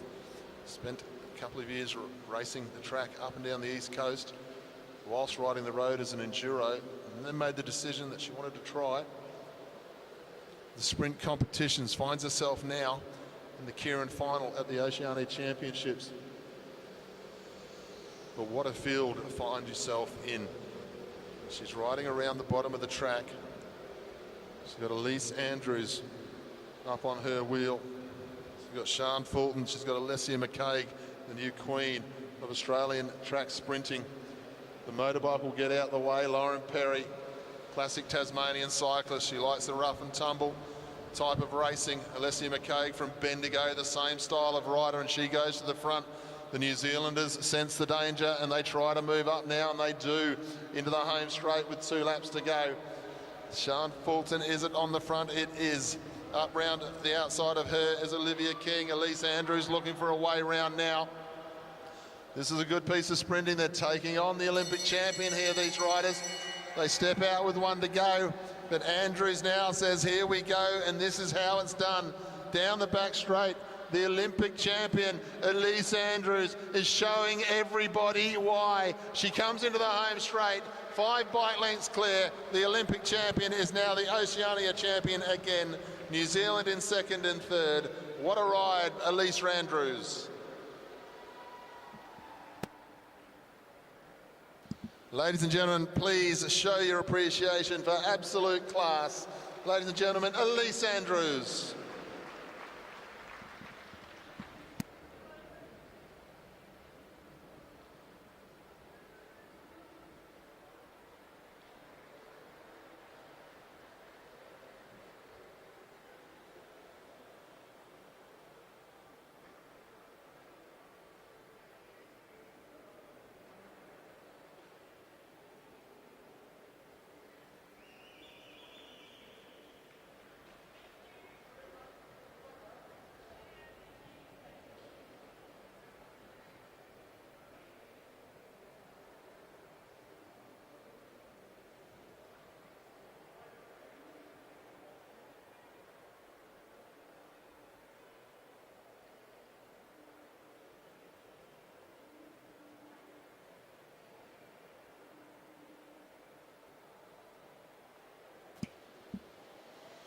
Well, as our female field rolls around the bottom of the track, gets ready to leave the field, we welcome event 110A out onto the track.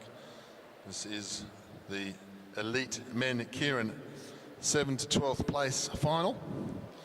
Welcome our riders on to the track. Now this is the 7 to 12 final, and it is absolutely lit.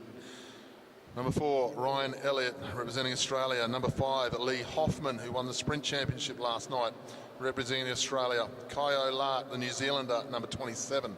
Number 35 is Xavier Bland, representing the New South Wales Institute of Sport. Number 37 is Noah Mason, also representing the New South Wales Institute of Sport. 43 is James Brister, who finished in the top 4 of the sprint championship last night. The motorbike is on its way.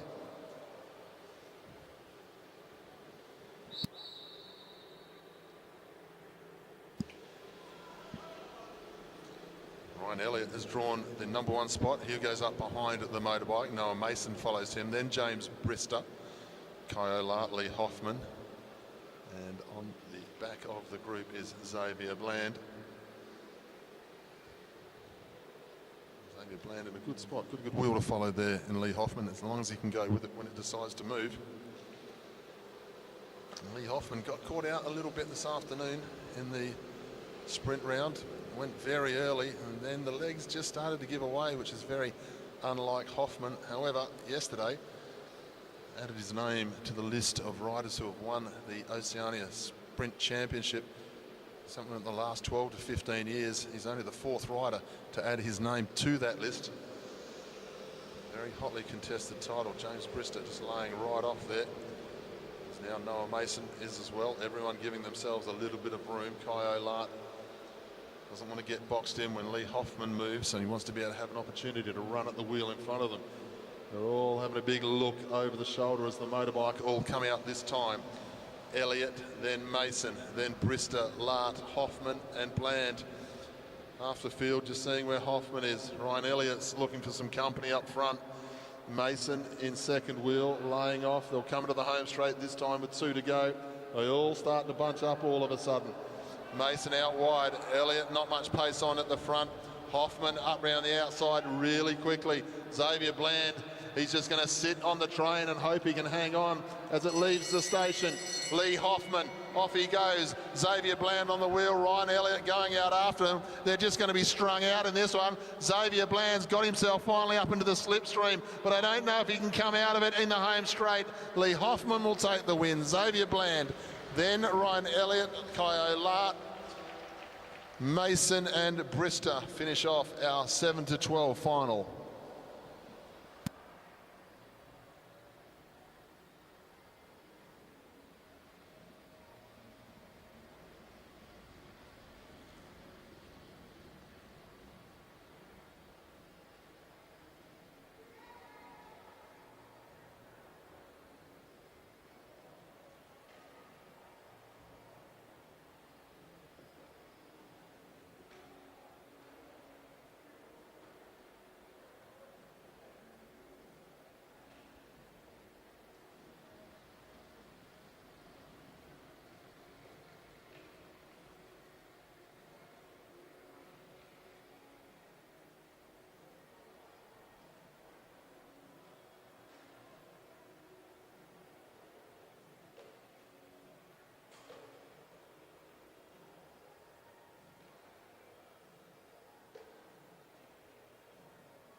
Ladies and gentlemen, we move on to the final of the Elite Men Keirin Championship here at these Oceania Championships 2025.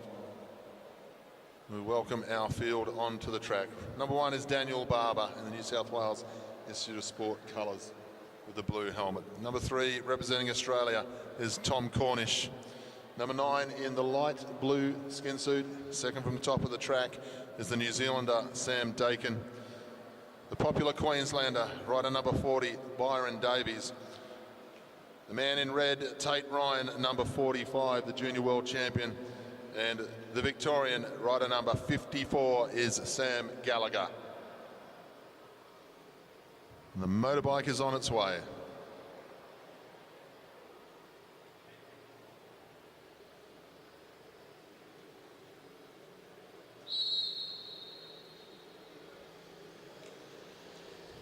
Tate Ryan's drawn front spot, he'll lead. He's got Byron Davies on his wheel, and then Danny Barber, then Cornish, Dakin and Gallagher. So the front 2, a superb 1,000-metre time trialist, Tate Ryan, the junior world record holder and world champion, back-to-back, now up into the elite ranks. He's the man who's following the motorbike. Byron Davies, another one of these guys, who's one of these Minutemen in the 1,000-metre time trial. He's got Danny Barber on his wheel. Danny Barber has been on some form here this week. Tom Cornish, former junior world champion, 1,000-metre time trial, also the world record holder when he was junior world champion. Medalist in the Paris Olympics last year in the team sprint, former team sprint world champion as well. Then Sam Dakin, the winner of everything thus far, Olympic medals, world championships and Commonwealth Games champion. Sam Dakin, so much experience, a good rough and tumble rider in this style of racing. And then Sam Gallagher, the Victorian on the back, one of the best in the business when it comes to Keirin racing. And have a look at Sam Dakin. He's got 5 Aussies to put up with as he goes down the back straight, puts himself to the front. They come into the home straight this time. And have a look at the speed of Byron Davies. The acceleration from nowhere. What can he do with it from here? Can he get clear, or is he just going to give the lead out to the rest? They come into the home straight. He's got 3 laps in him. He's only got to do 1 here. Byron Davies. Dakin, however, having a look over the shoulder as they head down the back straight. Davies, Dakin, Barber trying to get round Dakin in the box seat if he can get to Davies, and he will, and he'll win it. Sam Dakin takes the championship. Superb piece of riding. Byron Davies has hung on for the silver medal, and Danny Barber up into 3rd. Put your hands together for Sam Dakin. He really wanted that bike race. That was a great ride.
So, ladies and gentlemen, we move on to the second to last race of our evening. This will be the points race, 20-kilometre points race for the Women's Omnium Championship. And it's Emily Shearman leads the race on 114 points. In second is Briony Botha on 112. Then we have Maeve Plouffe on 100, with Sam Donnelly from New Zealand also on 100. Riley McMullen on 92. Ali Anderson on 90. Then we have 82 points for Sophie Edwards. Prudence Fowler on 76. Also Kira Will on 76. And Isla Carr in 10th place on 64. Then we go back through the field. Sally Carter, Lucy Reeve, Amelia Sykes, Mackenzie Milne, Madison Taylor, Summer Nordmeyer, Tegan Faringa, Mia Wolfenden, Courtney McGowan and Rosie Jackson are the 20 riders we have left here this evening. Matt Pointer and Andre Derbier are going to take you through the action over the next 80 laps. Looking forward to a very good bike race here. Everything to race for. It's been a good contest between our New Zealand riders and our Australian riders up in the top 5-6 places.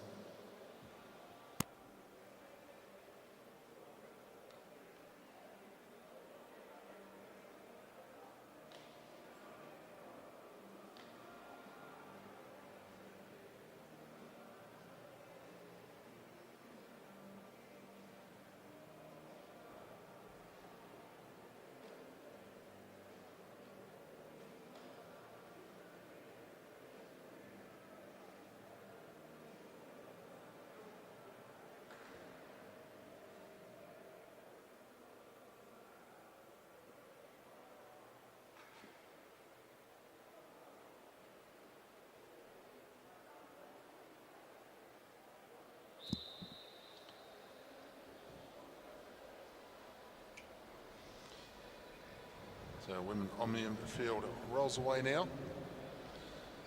80 laps of the track, sprint every 10, 5, 3 and 2 1 points. First 4 across the line at each sprint, 20 laps, 20 laps, 20 points. 20 points if you take a lap. That sounds better. If you lose a lap though, you'll lose 20 points. Now, the big difference with this event as opposed to 3 events we've seen earlier. The 3 events we've seen earlier, if you won the event, you got 40 points. You got second, you got 38, then 36, all the way down to the end of the field. The difference with the Omnium point score is any points you score in this race add to your total.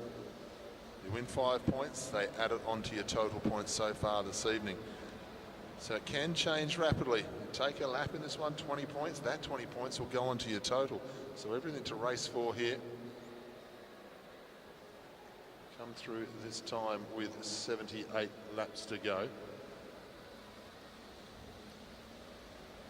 It's a big day of racing. There's been teams pursuing, individual pursuing. We've had the scratch race as well for these riders over this last 3 days. We've still got 2 days of competition to come, which would mean there's elimination points race and also Madison to come for these endurance ladies. So big days of racing. Here they are, finishing off at the Madison. 2 riders, just a little bit squeezy at the front end of the race. Interesting hand position for 1 or 2 so early in a bike race. You really have to have your wits about you at this level. Head down the back straight, Maddie Taylor is the rider who leads the way in front of Rosie Jackson. We'll see 75 laps to go when they come through this time. Mackenzie Milne, the scratch race champion, swings up. Maeve Palouf follows her. And we go back to Samantha Donnelly. Short, sharp turns, swing up, get out the way. Ali Anderson now on the front. New Zealand, and then the 2 West Australians. Great to see Isla Carr back on the bike and in this final race of the evening. Very unlucky to have touched down early this evening. Tough bike rider though, Isla Carr, and a great finisher when it comes to sprints. Kira Will, the national champion, leads down the back straight. Nothing to panic about, but they'll start to think about their positioning in the bunch at the moment. 114 points the lead with Shearman, 2 points in front of Briona Botha. Then it's 10 points back, 12 points back in fact, to Maeve Palouf on 100. So the top 2 got a little bit of breathing space. They don't have to panic too much in these first ones. However, knowing the 2 of them and the way they race, I would say they're going to be involved. 72 laps to go. As I mentioned, that they're both sitting down the back of the bunch. Isla Carr leads the way. They'll come round this time to receive Bell Lap. 1 or 2 riders want to score some early points. Carr gets out of the saddle. She's got Maeve Palouf. This is in that nice, strong position of hers as she heads down the back straight here. Maeve Palouf. Isla Carr chases the back wheel with everything she can here. Palouf looking for 5 points just to start clawing some points back against the opponents. She'll get the 5, then Carr, then McMullen, and Kira will. 5, 3, 2, and 1. And we see the Western Australian continue on the pace. She swings up the track though. No one there following the rider of Sally Carter as she makes the move after the sprint. So there's confirmation of the first sprint. Maeve Plough picked up maximum points there, so she closes in the gap now. It's only 7 points between her and the rider of Botha. She also extends her grasp on the bronze medal, moving into 105 points though. So after the first sprint, it is still Shearman leading the way, 114 points, still with the 2-point advantage. As we see the bunch, the pace has certainly come back under control here. Riders swinging up the track, short, sharp turns on the front as we see the rider of Kira Will in the Australian National Champions jersey. She was able to pick herself up a point there in the last sprint. She swings up the track, and she's followed there by the Western Australian Isla Carr. Likewise, Maeve Plough.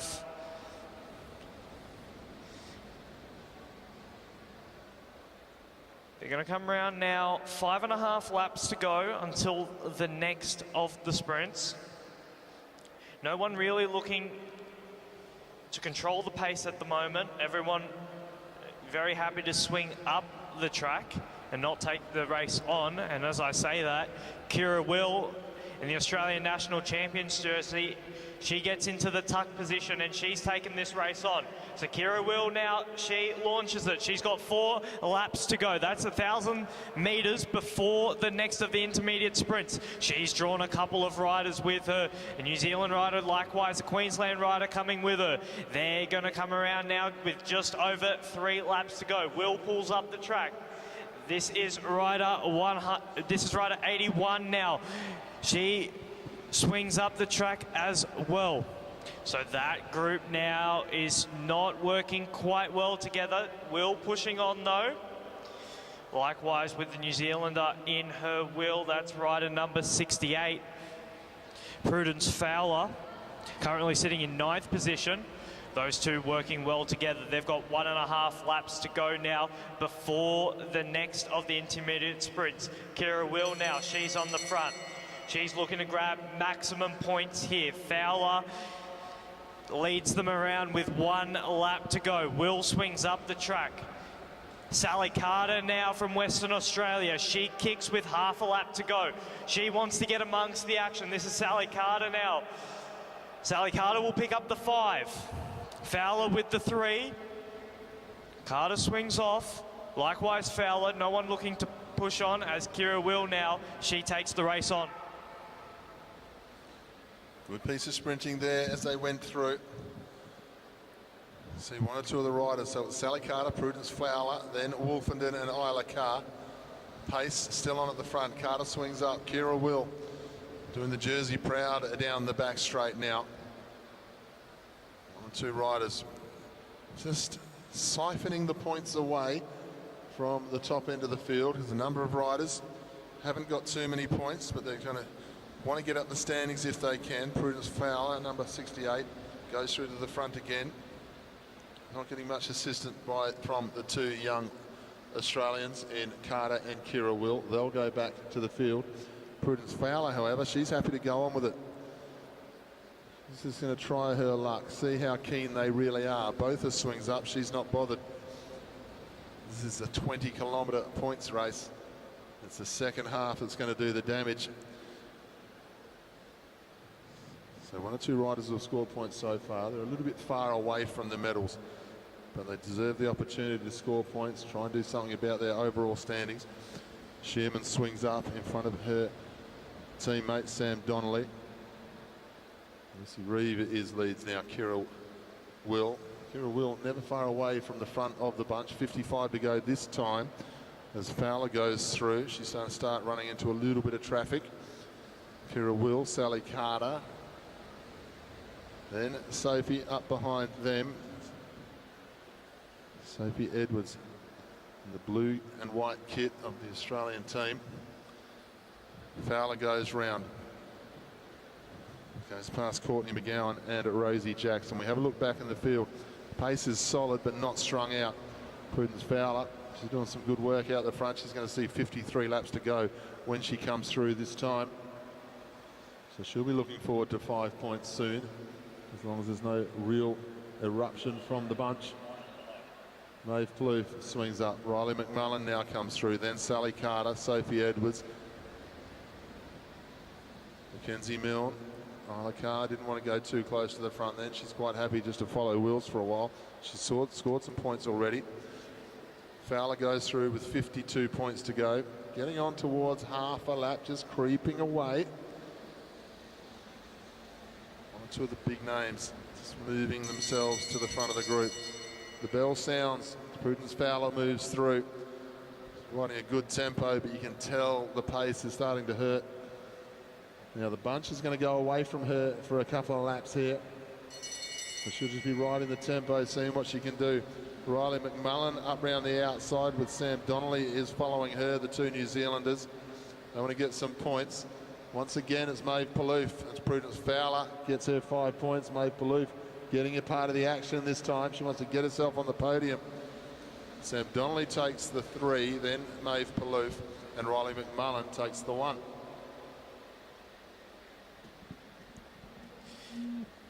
Prudence Fowler riding very strong at the moment. That advantage is half a lap at the moment, so she's just out of sight of the chasing peloton as we see the New Zealand riders now up towards the front. This is a very hard position for Fowler to be in. She's just caught there at that half a lap. She's been out the front now for around 15 or so laps, so the legs will be hurting quite a lot. She hasn't given up though. If she gains herself this 20 points, that would do a huge amount for her in terms of the overall classification. She would boost up to 104 points. That would get her right up there towards the medals. At the moment, though, she's got a lot of work ahead of her, still pinned at that half a lap, as we see the New Zealand rider swinging up the track, followed by Sally Carter. And as the pace comes off in the peloton, that's really good news for the rider of Prudence Fowler, who's now starting to eat away at that advantage. Kira Will now, the Australian national champion. She gets to the front. She's looking to see if anyone comes with her. At the moment, though, no one seems to be wanting to follow her. Prudence Fowler just sitting at that half a lap advantage. She's got 5 laps to go now before the next of the sprints. Unless something really dramatic here happens in the next 1,000 meters, it looks like she will pick up another 5 points. But it's that 20 points in the lap gain advantage that she's really looking for. That would help her a lot in the overall standings.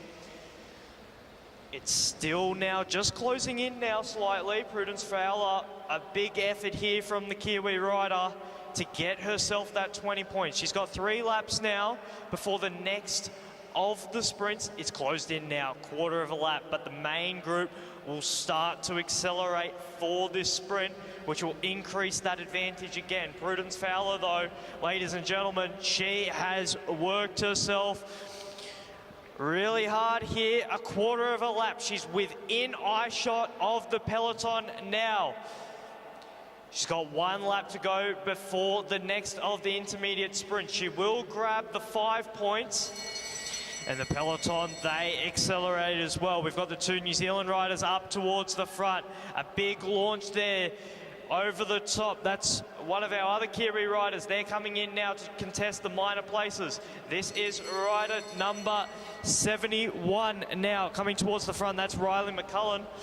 And Prudence Fowler, she's really digging deep here, ladies and gentlemen. Maeve Plouffe now, she wants to get onto terms. She's looking to grab the 3 points to get herself amongst those medals. Maeve Plouffe there will pick up the 3. Pace goes up that time. Prudence Fowler gets another 5 points. Now, what's the bunch going to do? She's been a long time out front. Prudence Fowler, 5 points. Maeve Plouffe takes the 3. Sam Donnelly the 2. And Ali Anderson just the 1 point. But this time the peloton is lined out.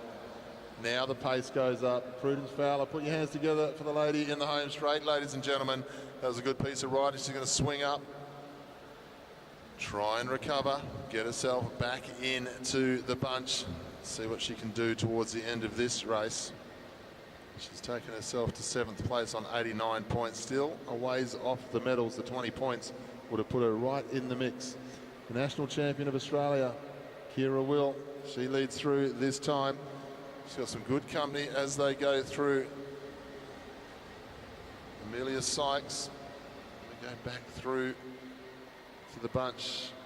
Pace comes off just a little bit. Once again, we see Rosie Jackson and McGowan just in a little bit of strife.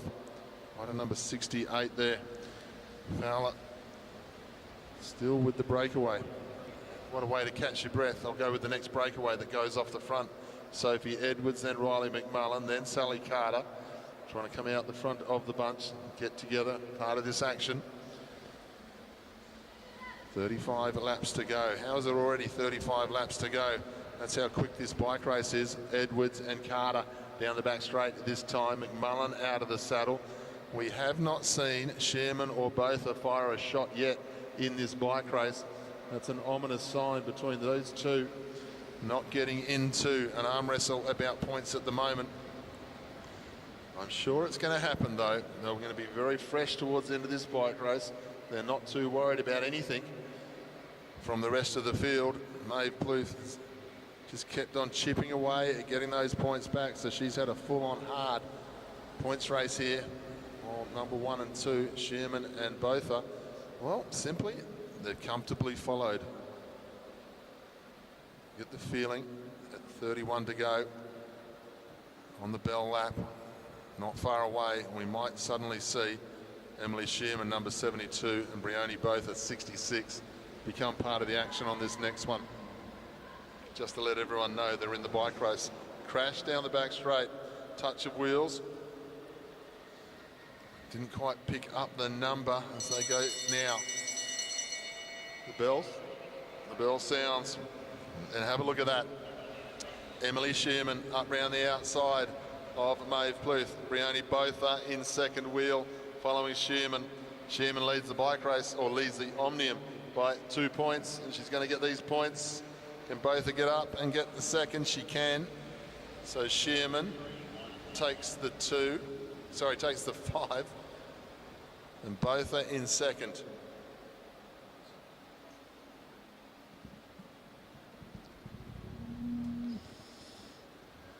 You called it, Matt. You said that there would be some action from our 2 leaders there. They've been quiet the first few laps, and they're getting themselves amongst the points. 30 laps to go now in the elite women's Oceania Omnium. Confirmation there of the last sprint. Emily Sherman picking up the maximum points. Both are there with the 3. Maeve Plouffe with the 2. So the top 3 riders picking up the top 3 points there with 30 laps to go.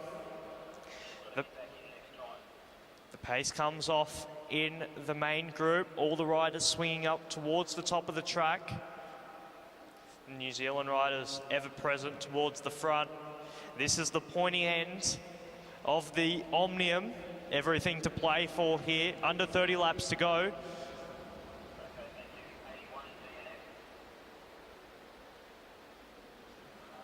They know this is where it's going to be decided. Kira Will, she swings up the track.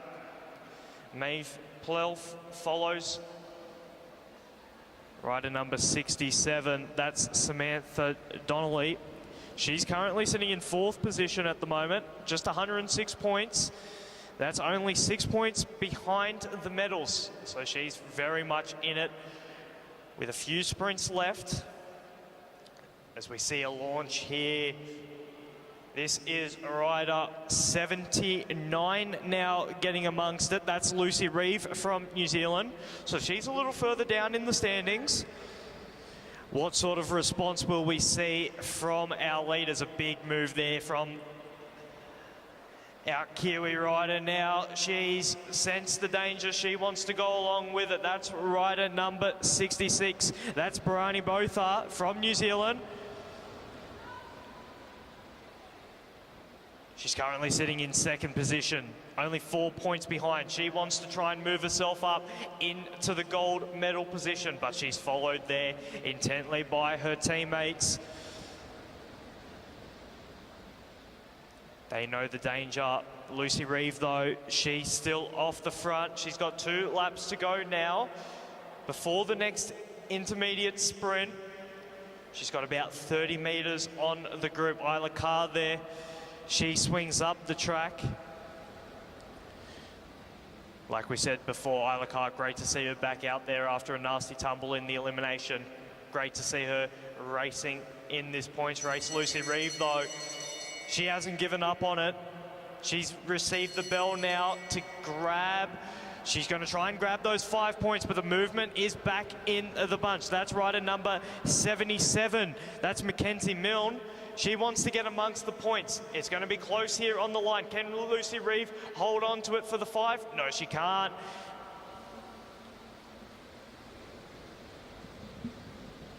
Another great sprint as they went through there. Mackenzie Milne. I think Lucy Reeve's going to knock her off the Christmas card list the way she keeps chasing her down in those sprints here this week. We'll wait for the official result. Mackenzie Milne takes the 5, Sophie Edwards 3, Samantha Donnelly takes 2, and Riley McMullen takes 1. We head down the back straight. The black New Zealand jerseys start to come off the front again. You can see Rosie Jackson in a little bit of trouble again here in the home straight. Shearman swings up, Botha is nearby, and then of course rider number 67, Sam Donnelly. She's up close on the points to Maeve Plouffe. We've got 2 more sprints to go. Double points on the last. Rosie Jackson is about to lose a lap here through the rest of the field. Prudence Fowler, Sophie Edwards to the front. Good bike race. Courtney McGowan, unfortunately, suffering with the pace. It's been a great bike race. Great to see so many numbers still fighting out for points at this stage of the race. Plouffe sits in 3rd place. The Australian, 4 points in head of Donnelly. So it's going to be very important. Every point's going to count. There'll also be decision time for 1 or 2 of these riders. Do I give it everything for the next point, try and get the buffer, or run the risk of not being amongst the points in the last with the double points? 10, 6, 4 and 2 on the last sprint rather than the 5, 3, 2 and 1. Lucy Reeve trumps for trying here. She goes again. Wheel in Rosie Jackson and go around her. Maddie Taylor up into 2nd place. Start to line out again. 1 or 2 of the better riders just trying to stay together through a little bit of the traffic. 14 laps to go. Isla Carr on the front, Shearman on her wheel, then Riley McMullen. So there's certainly not a marking out process going on from Botha to Shearman. Shearman drops back through the field this time. She's got a 4-point buffer at this stage. Taylor, Reeve, as they go around. McGowan and Jackson. Well, they're about to go down a lap to the main field here as they head down the back straight. 12 to go. They come into the home straight. They start to position. Taylor and Reeve, they're in position for 5 and 3 points at the moment. Then we have a look at the back of the front of the field as they go around the back straight. The names are coming to the front this time. 1 or 2 riders might just be getting a little bit caught out here. They come into the home straight with 1 lap to go. Maddie Taylor swings up high. Shearman has to go up around her. Then we've got Prudence Fowler and Botha taking each other on through the bend. It's a good sprint from the New Zealanders as they come through the bend now. They'll come up to the line. Points will be taken by Shearman, Botha, Plouffe. They're the 1, 2, 3 at the moment in the bike race.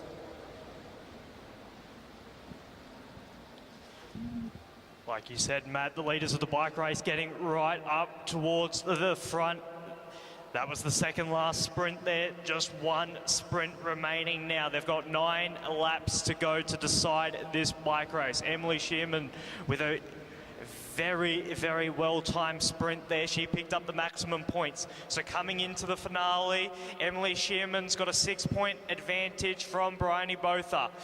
Then it is Maeve Plouth in the bronze medal position at the moment. Emily Shearman's going to have her head on a swivel at the moment to see where the rider of Botha is. She is the main challenge at the moment. Just 6 points separating them at the moment with 8 laps to go. As we see a move here from our South Australian rider, that's rider number 100, that's Ali Anderson. She's currently on 91 points. She's taken an absolute flyer here, ladies and gentlemen. She's got 7 laps to go. We know the quality of Ali Anderson, a very, very strong bike rider.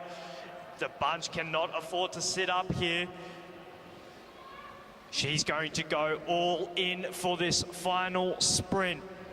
We have seen before laps being taken in the final 10. It's very unlikely to do, but it is possible. Ali Anderson has thrown caution to the wind here. She's going all in for this final sprint. She wants the 10. Can she possibly pick up 20? She's got half a lap advantage on the peloton now. Now the response comes from the Kiwi riders. That's rider number 71. That's Riley McCullen. She's getting herself up towards the front, tucked in behind her. Another one of our Kiwi riders. That's rider number 67. That's Samantha Donnelly.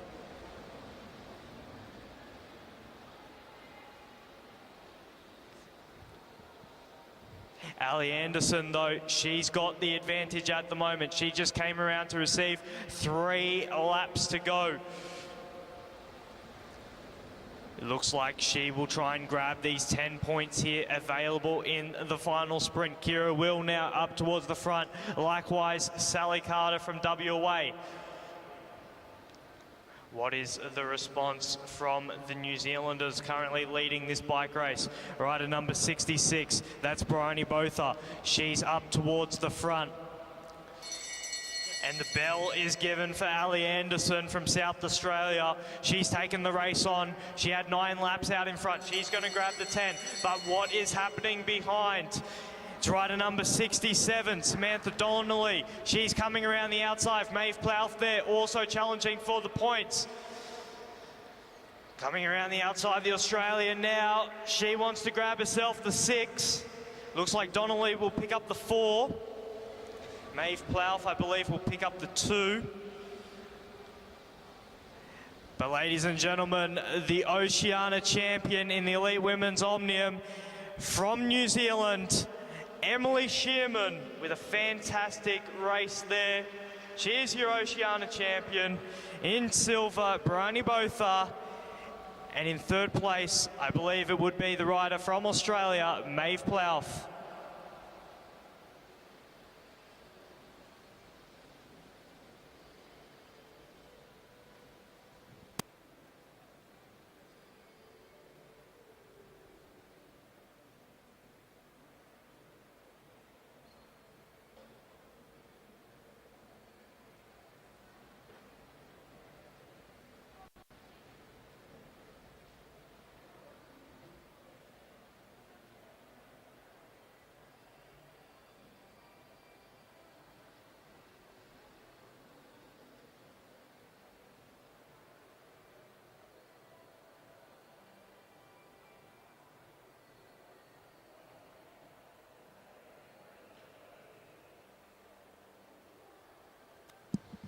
So to everyone joining us on the Oz Cycling YouTube channel, I hope you've enjoyed that action. Emily Shearman taking out the gold medal Oceania champion once again for the New Zealander. Bryony Botha in 2nd and Maeve Plouth in 3rd place from Australia. Great ride there. Just once again, there was a touchdown, a crash in that last race, so the commissaires are just going to check the track, and then once that's all good, we will be underway shortly for the final race of our program today, and that will be the Men's Omnium point score. to finish off the Omnium Championship, and also a great day of racing here. Please stick with us.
So, ladies and gentlemen, you see our men's field just rolling around the bottom of the track, getting themselves clipped in as we finish off. Just a little bit of repair to the track after one of the crashes from the women's Omnium that time. We've only got 19 riders left of the 23 starters that we had this morning. It's been a great piece of racing. This one will be over 100 laps of the track, 25 kilometres. Start going through the start list here. This is the positions of our Omnium Championship just at the moment. Leading on 116 points is Campbell Stewart. 114 in second place is Thomas Sexton. In third, Keegan Hornblow on 104, the three New Zealanders. Then we have the first of the Australians in Oliver Bledden on 98. 94 is Liam Walsh, Australian champion. Then we have Rowan Hayden-Smith on 92 points. Marshall Irwood, man in the white jersey, the New Zealand champion, is next on 84 points. Connor Lay on 78. Kurth Ether on 70. Magnus Jamison on 68. And then we go to Oliver Watson-Palmer in 11th. Then we start heading down the field. Ed Pawson sits in 12th. Hugo Pommelet in 13th. Mitchell Fitzsimmons and Daniel Morton both on 14th. James Moriarty, Hamish Keast, Noah Blannon and Leo Zimmerman rounds out the field. 100 laps is the distance. And once again, Matt Pointer, Andre Dubier, going to take you through the action.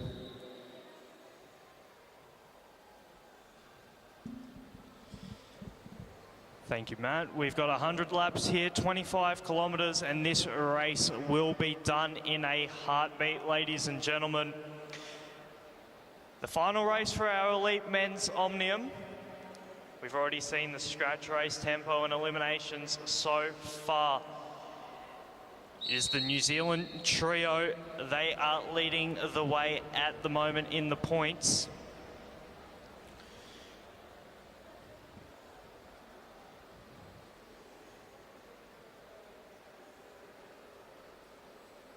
But we can see that all change here. 100 laps, plenty of opportunities to take laps. And remember, taking a lap in the points race will earn you 20 points. And that, in a race this close, is enough to leapfrog you up in the standings. As we see, already 2 laps in and the pace is already on. Rider number 26 on the front, that's Mitchell Fitzsimmons from New Zealand.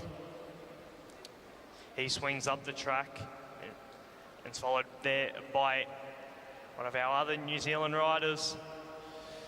All riders here not really wanting to commit to the front. They're doing a few pedals on the front before swinging up the track. Rowan Hayden Smith now from the Balmoral Cycling Club. He leads them around. He's had a great day of racing so far. He currently finds himself in 6th position on 92 points. He's had a great day of racing so far. What can he do here in the points race? As we see the rider number 36. That's Kurt Ether from New South Wales. In the green helmet, he swings up the track. He's currently sitting in 9th position at the moment. A very strong rider. It's Kurt Ether, Australian champion in the Elimination.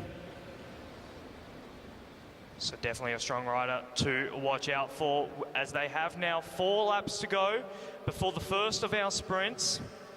Leading the way, coming into the points race, is Campbell Stewart. He's only got a 2-point advantage over Thomas Sexton. And they have plenty of points available here to contest in the final points race. What will we see here? 2 laps to go, 500 metres before the first of our sprints. New Zealand rider up towards the front, likewise the South Australian rider tucked in 2nd position. They receive the belt. That's rider number 18. That's Hamish Keys from New Zealand. He's leading the way. Big move over here from the Australian colours. He's going to grab himself the 5 points. That is rider number 42. Liam Walsh, he grabs the 5. Good piece of sprinting there from Liam Walsh, as Andre said. Pace is on, isn't it? Lined out. Liam Walsh took the 5 points. Tom Sexton took the 3. Then Leo Zimmerman getting himself up amongst the action, which is good to see after a long day of racing. And Hamish Keist took the 1. Tom Sexton now gets himself in front of Campbell Stewart in the points by 1. A good contest between these 2 riders. They'll have done so many laps of the velodrome together in teams pursuing and Madison riding. Close teammates for many, many years. Now they're taking each other on at the Oceania Championships like this. Stewart goes to the front, has a look over the shoulder. They've already done 1 sprint, but we do not see the big gaps in the wheels yet. We haven't got 2 or 3 bunches chasing each other, trying to get back on. It's good to see there's good depth in this field here today. Good quality in the Oceania bunch. I've seen these races in the past where the first sprint of the night can absolutely tear legs off people. Sexton leads on 1:17 and Stewart on 1:16. Keegan Hornblow is the next rider on the list that we look at here. He's on 104. Then Liam Walsh, he put a lot of effort into that first sprint. You can see why, because now he's only 5 points behind the podium. Oliver Bledden is next on 98 points. Moriarty swings up. Keegan Hornblow on his wheel as they go to the back straight. Bledden swings up with him. And it looks like it might be Jamison, one of the New Zealand riders. Then Rowan Hayden Smith, who's been on some good form. Lay on the new American Strom frame there. New brands to hit the marketplace for track frames around the world. Got a bit of an Australian connection to those as well. Come to the home straight, short, sharp, swing up the track. They're the sort of turns we're seeing at the moment. Head towards the back straight. Sexton swings up. Liam Walsh there as well. They've made good position here as they come into the home straight for Bell lap this time. Walsh on the front as Campbell Stewart steps out around the outside. Then you got Rowan Hayden Smith and Tom Sexton. Campbell Stewart has a look over the shoulder. So much speed here. Walsh looking for another few points here. He's going to take on Stewart onto the line too. Well, I think he's done it. I think Walsh has got the 5.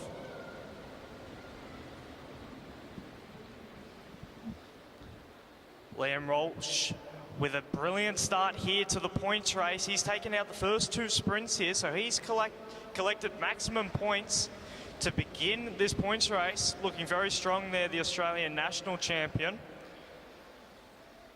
He's put himself now tied with Keegan Hornblow for the bronze medal.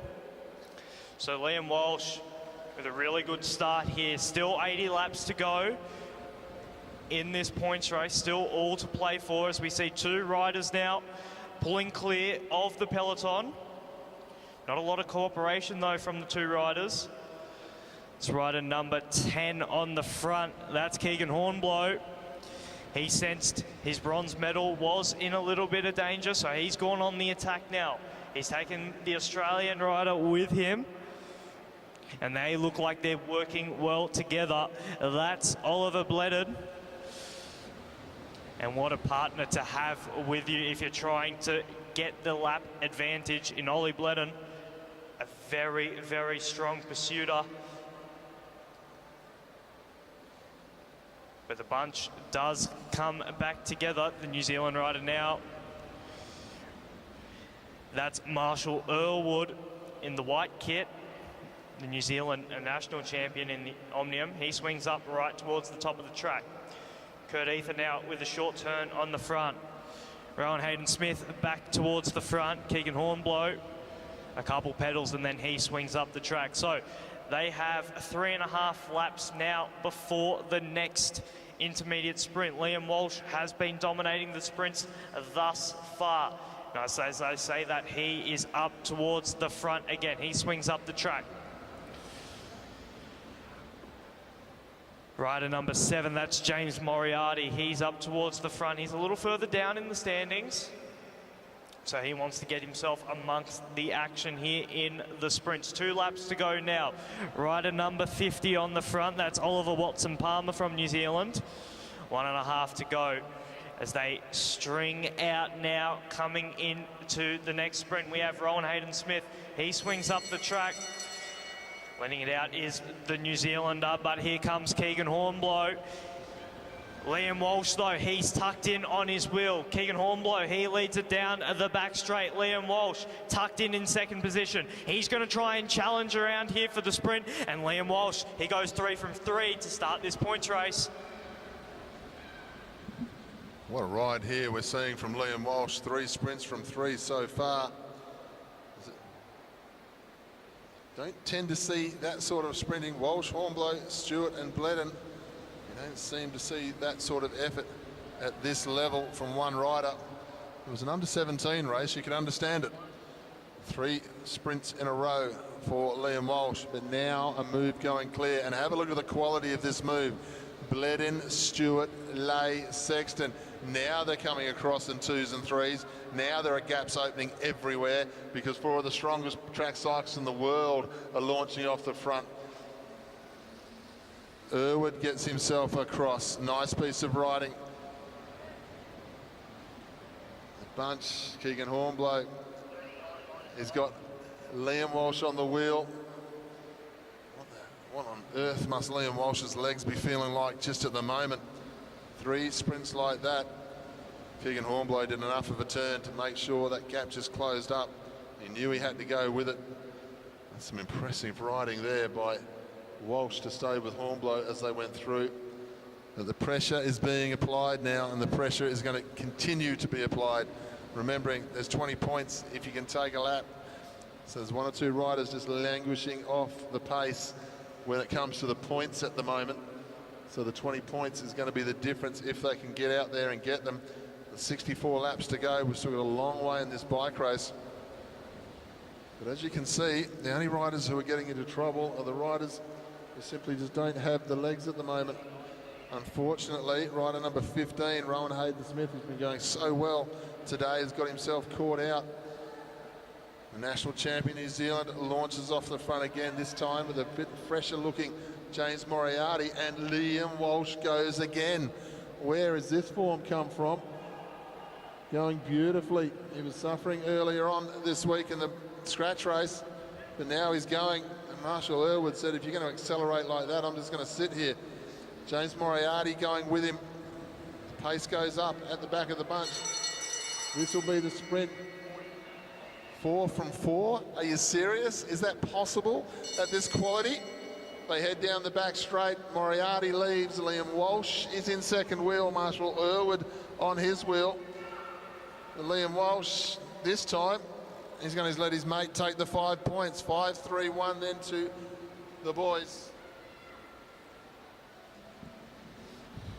That is a very dangerous move going off the front. Liam Walsh, he's found his legs here in the points race. He's getting himself right up amongst the medals. He's got great company with him at the moment. Rowan Hayden-Smith, he's tucked in there, getting the free ride at the back. James Moriarty now, he leads them around. New Zealand national champion Marshall Earlwood in there as well, Liam Walsh.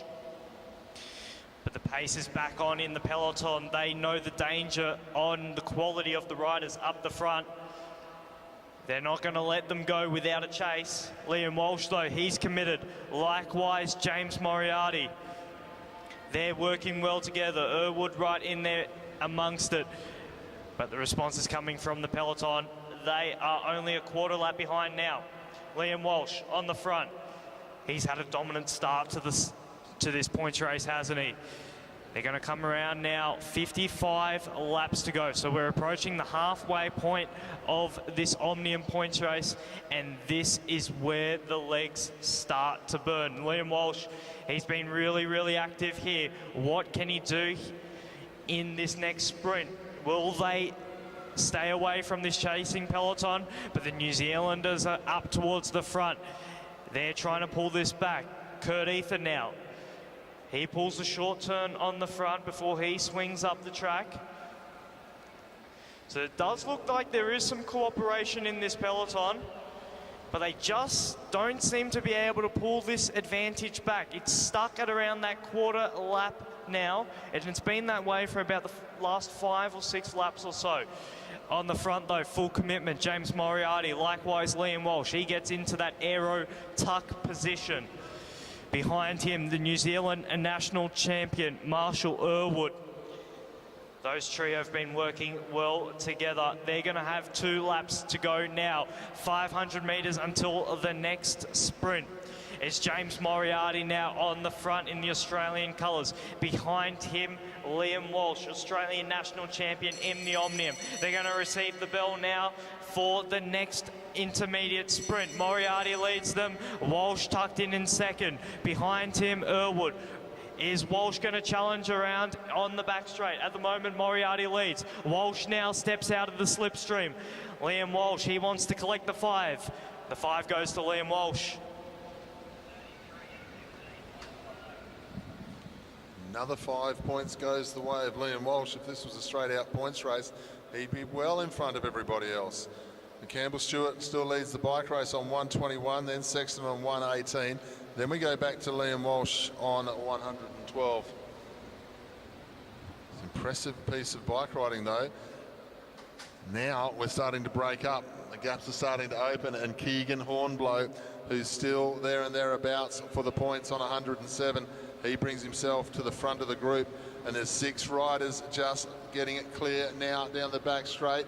1 more to get across. It looks like Kurt Ether, and there's some chasing to do now for Liam Walsh. Luckily for him, though, he's got Ollie Bledden, is it? No, James Moriarty with him. So Moriarty there to help chase, then Pomelet as they head down the back straight. Walsh has got to get onto that little group. Otherwise, all the hard work is going to be to no avail. He just cruises up to the back of the group here, Liam Walsh. The legs have come good. The legs have definitely come good. Hornblow leads into the back straight. Bledden swings up with him. The pace goes up again. This is Campbell Stewart and Tom Sexton going with him. And 1 or 2 riders have a look over the shoulder. Walsh was like, I don't need to chase them. They're a little bit far in front still. Sexton leads down the back straight from Campbell Stewart. And the strong man, Connor Lay. Then we've got Marshall Earlwood, then Keegan Hornblow, then Ollie Bledden, Kurt Ether, and Liam Walsh. 44 laps to go. They all swing up again. Liam Walsh, legs just a little bit juicy, one would think, the way he was just following on there. 121, 118, 117, Liam Walsh, the points. He has well and truly moved himself up in to a contender's spot for the silver and gold all of a sudden. Great piece of riding here by Walsh. bronze medalist in the National Road Championship just a month ago on a very hilly circuit. Also got up there in the criterium, and of course he is the Omnium champion of Australia multiple times. Other national championships, always national medalist, and he won the scratch race last year here. We'll be looking forward to the national championships in a few weeks' time. 1 or 2 riders just starting to get involved in the points again as Ed Pawson goes down the back straight. Bledden, then it is Marshall Irwood, Moriarty again. So these riders, except for Bledden and Irwood, not really affecting the outcome of the points just for the moment.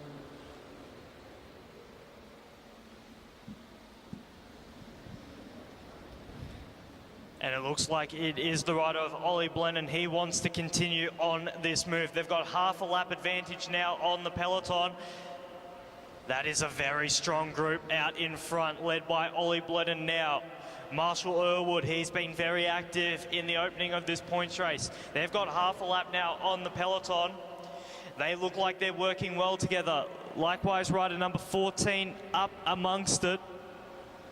That is the current race leader, Campbell Stewart. What a trio out there in front. They're pulling back this peloton now. The advantage is over half a lap. Ollie Bledden now, a very strong individual pursuiter. He ditches the visor. With him, the 2 New Zealanders, they look like they are fully committed here. They want to grab this 20 points. That would work really well for the rider of Campbell Stewart. That would extend his advantage in this Omnium points race. But what will it do for the other riders? Well, Ollie Bledden currently sitting on 102 points. That would boost him right up into the medals. Likewise for Marshall Irwood, it would put him into medal contention. What is the response from the peloton? It's a lot of one-out moves from them. And that's not going to be enough here to pull back the quality of riders out in front. As Campbell Stewart now, he steps on the pedals. He wants to get this 20 points over and done with. Marshall Irwood, the New Zealander, tucked in his wheel. Likewise, Ollie Bledden there. Little bit of gaps forming in that opening trio, but it looks like they will grab 20 points. They just need to make they just need to make connection here on the back of the peloton. And it looks like 20 points will be given. We'll wait for the official confirmation for that and what that does to the standings. And there it is. Gained a lap for the 3 riders, but a big move now, a response here from the Australian, and our current second place rider there, rider number 13, that is Thomas Sexton. He's moved down into 3rd position. He wants to regain that silver medal where he was sitting before. So Tom Sexton now, he's on the charge. He's drawn the Australian with him. That is the rider of Conolay. Behind him is rider number 10, that's Keegan Hornblow. He came into the points race sitting in 3rd position. He's currently in 6th. 20 points would do a lot for him. But they're going to come around now to grab the points. It is going to be Sexton. He's going to grab the 5. Hornblow, the 3. Conolay up for the 2 points, and it looked like Marshall Irwood picked up the 1. So we'll wait for the confirmation. 5, 3, 2, 1. Bledden with the 1 point. So what does that do to the points aggregate? Campbell Stewart sitting pretty on 141. Then we've got Oliver Bledden and Thomas Sexton on 123. Liam Walsh now on 117. Marshall Irwood on 112. Keegan Hornblow, who was in the medals for ages this evening, he now sits down in 6th place on 110. 28 laps to go. What a difference 20 points can make to the Omnium Championship. Everyone just turns off the gas just that little bit down the back straight. They've all come back together. Everyone needs a breather. Reset, catch the breath, and then it's going to go again. Conolay leads through, sitting down in 7th place at the moment on 80 points. It's such a big year last year through the summer and then to the Paris Games, riding the road as a priority this year. Conolay, we didn't get to see him in the individual pursuit. See him in the Omnium. I'm sure we're going to see him in the Madison and the points race. And I would say possibly the elimination as well before this week is out. So we've still got some racing to do over this next couple of days. Stewart, though, he's in the box seat now. 141 points.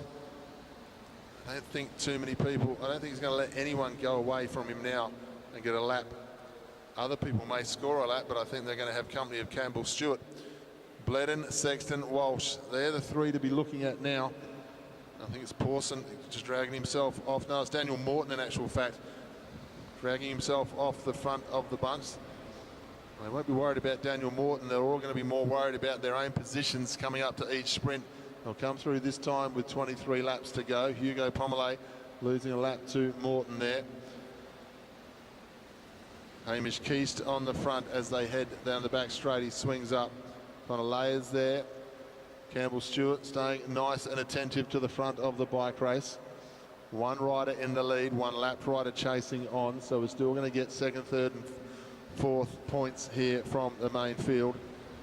Keast leads down the back straight. Then Connolly, rider off the front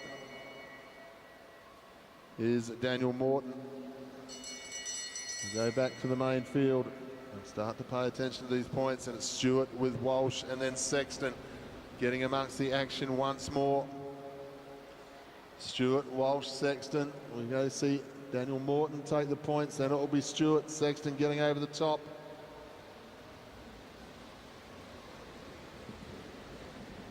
A very closely contested sprint there. We'll have to wait for the official confirmations for that sprint, and that could prove to be very valuable here. They've only got 19 laps left to go. Very close at the top of the standings between Bledden, Sexton and Walsh. Every point counts a lot here. So Daniel Morton takes the 5, Campbell Stewart with the 3, Liam Walsh with the 2, Tom Sexton with the 1. So we'll see what that does to the overall standings. Campbell Stewart still with a healthy advantage, 20 points lead over Tom Sexton. Ollie Blennon there in third position with 123 points. As we see a move now off the front. This is Hornblow. He's looking to try and grab an advantage here. He's taken the Aussie with him. Likewise, Rowan Hayden-Smith tucked in there as well. A little bit of a split there in the group. Looks like Liam Walsh in a spot of bother. He's in that second group. But the pace comes off on the front, and it looks like Walsh will be able to regain into that first group. Hornblow, he swings up the track. Rowan Hayden-Smith now. He looked in a spot of bother early on in this race, but it looks like his legs are starting to come good again. He wants to try and get himself a couple of points here in the closing stages of this Omnium. Quick swing up the track, and we see the New Zealand national champion, Marshall Irwood, up towards the front. He's currently sitting in 5th position. He's not that far off the medals either. He's on 112 points, just 11 points off the medals. Remember, the final sprint here in the Omnium is worth double points, and especially that 2nd to 4th position, so tightly contested, those double points could prove very, very valuable. We've got 2 laps to go now before the next sprint. Rowan Hayden-Smith, he swings up the track. In amongst the New Zealand rider also swinging up the track, Keegan Hornblow. He's got the sprinter's lane now. He's going to try and challenge for these points here. Rider number 6, that's Connor Lay in the Australian colours. He's coming over the top. He's trying to grab maximum points here. Tucked in behind him is the New Zealander. That is rider number 14, Campbell Stewart, the current race leader. He's extending his advantage over the rest of the competition. Just 9 laps now to go and all to play for in this Omnium Championships. Nice sprinting there from Connolly. Gets himself amongst the action. 5 points, 3 to Stewart, 2 to Bledden. Campbell Stewart leads on 147. What a display. Tom Sexton 125, Oliver Bledden 125. and then Liam Walsh on 119. The silver and bronze medals are going to come down to the final sprint of the evening by the looks of it. Campbell Stewart's, he's going to play with them. He's going to say, do you really want to come out after me? And they're going to say, yes, we do. There's 10 points on the line, and 3 of us need those 10 points. Bledden, Sexton, James Moriarty decides to get on with it as he heads down the back straight. Marshall Irwood, and we've got 1 or 2 riders who aren't involved in the points trying to get in part of the action here. You get the feeling the guns are all going to chase here. These points are too important. There's definitely silver and bronze, and there's 3 riders in the mix to be able to go and get them. Marshall Irwood, he's had a good race here this evening in the points race. He's had a good day out in the white jersey. He's got himself up into 5th place in the Oceania Championship. Conolay swings up, Kurt Ether on his wheel. Just have a look back through the field. 1 or 2 riders just making sure they're in good position as they head towards the finish. Rowan Hayden-Smith swings up. James Moriarty, Connor Lay, Oliver Bledden, then Tom Sexton, Kurt Ether up on the wheel. Campbell Stewart coming from the clouds as they go down the back straight, and they'll come round and get 3 laps to go this time. There's a bit of push and shove. Everyone wants the position here. Good riding here from Kurt Ether. A big look over the shoulder to see who's following as he heads down the back straight. Campbell Stewart suddenly realised, I don't need to be amongst this. I've got the bike race won as long as I keep it shiny side up and healthy. They go through with 2 laps to go. Ether leads with pace. Connor Lay on the wheel, then Oliver Bledden, Tom Sexton on his wheel as they head down the back straight. Bell lap in the Oceania Championship, the championship that is going to go the way of Campbell Stewart, but who's going to get silver and who's going to get bronze, because it's going to be a sprint down the back straight. Marshall Irwood getting involved, Oliver Bledden hanging on, Tom Sexton saying, don't do that to me, please. As they go across the line, Oliver Bledden takes the sprint. Then we've got Sexton, Irwood sprint up round the outside. That put Tom Sexton into a little bit of bother because he wasn't able to come round. And then he found himself just on the wrong side of the wheel of Oliver Bledden. And then just out of effort, there was a little bit of change of line. No malice intended, but we'll wait on the result. But ladies and gentlemen, please put your hands together for the champion of the Oceania Championships here in the home straight. Campbell Stewart, well done, take a bow. That was a masterful display.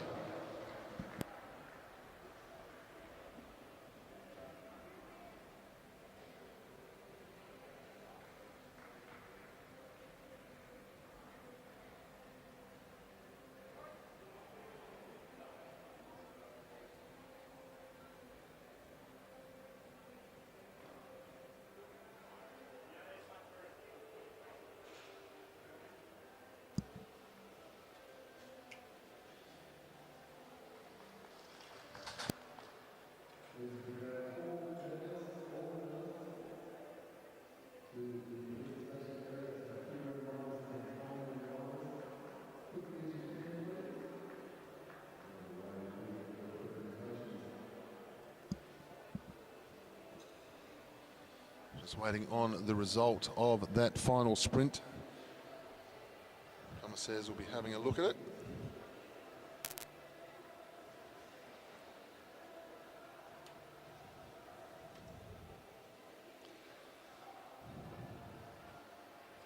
Campbell Stewart, 147 points. Started to get involved in that final sprint, then he realised, hang on, I'm 22 points clear. I don't need to be rubbing shoulders at this pace.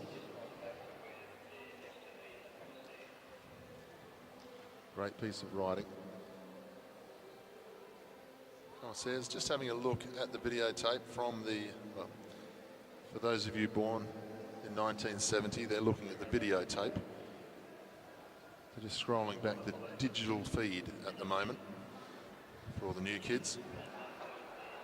Just having a look to see if anything was wrong with the final sprint.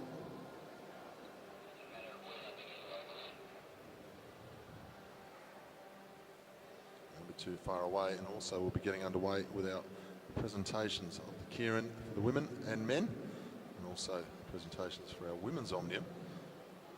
And then once we get the result, a presentation of the men's Omnium.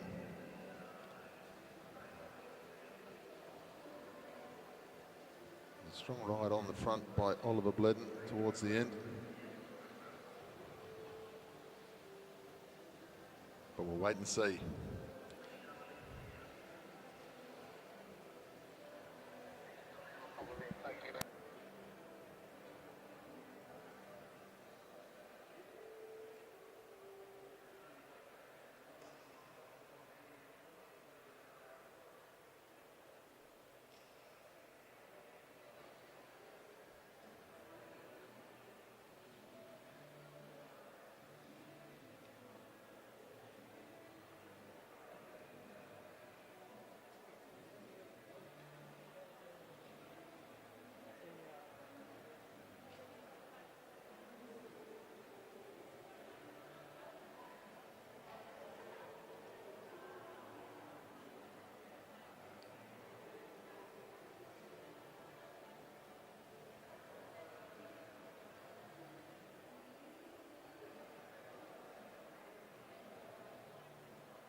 So for all of our cycling YouTube channel, just waiting on the presentation now. There was a reversal, a relegation in that final sprint.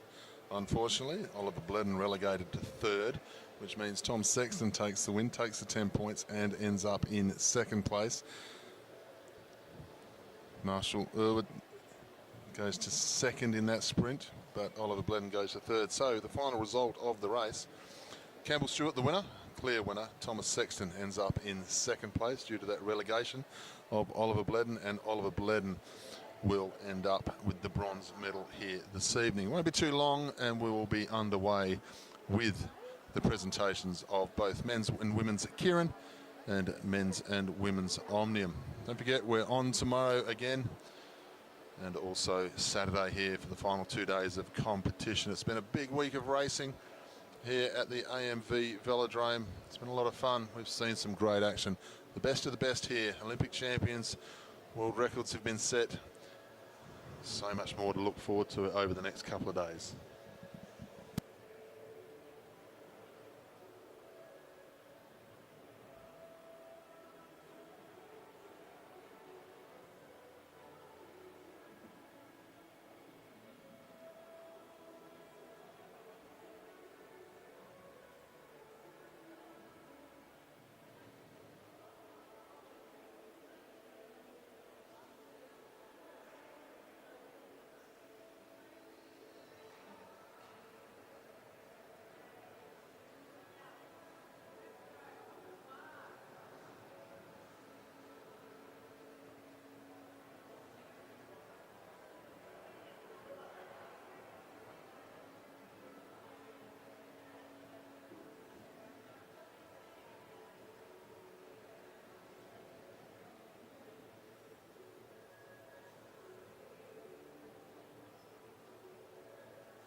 Ladies and gentlemen, please turn your attention to our medal ceremony.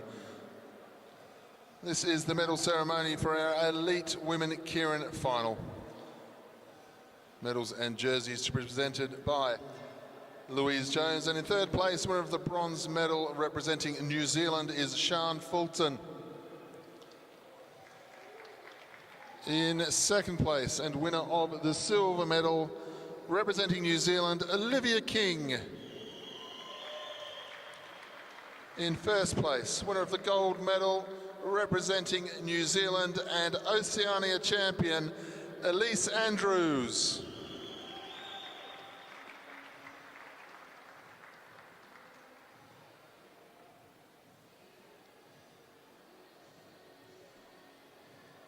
Ladies and gentlemen, once again, please show your appreciation for our champion and medalists.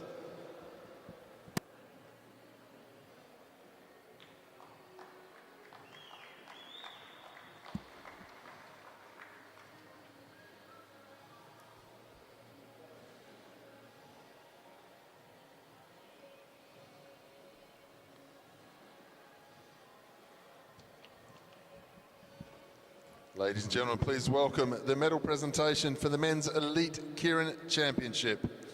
In third place, winner of the bronze medal, Daniel Barber.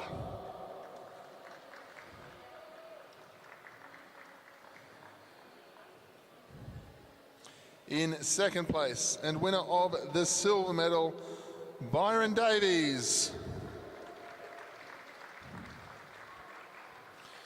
In first place, winner of the gold medal and Oceania champion representing New Zealand, Sam Dakin.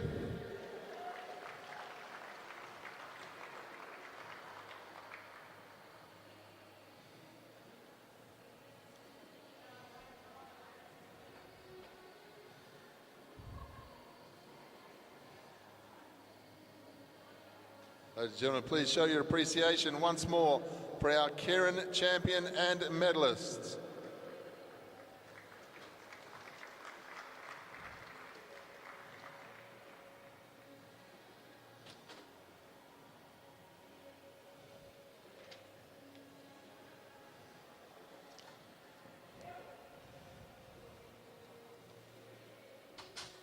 Ladies and gentlemen, the medal ceremony for the Elite Women Omnium Championship.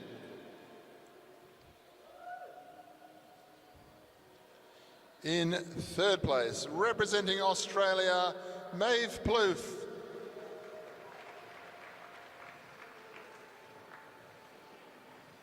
In second place, winner of the silver medal, representing New Zealand, Briony Botha.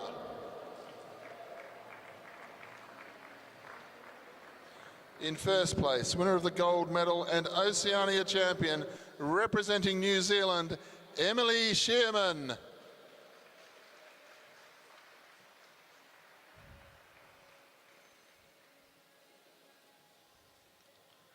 Ladies and gentlemen, once again, please show your appreciation for our champion and medalists.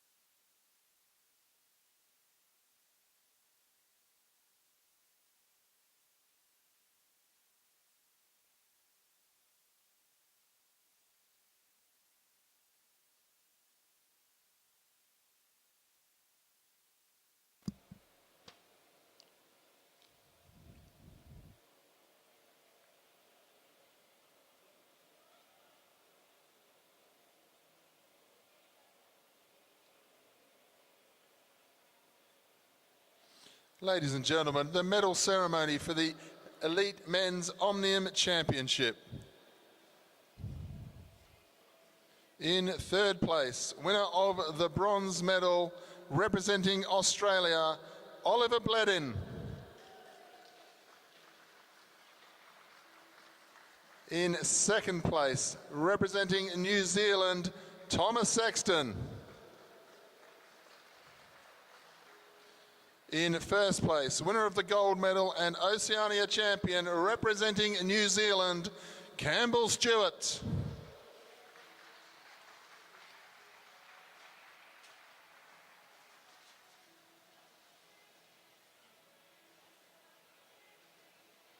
Ladies and gentlemen, please show your appreciation once more for our champion and medalists.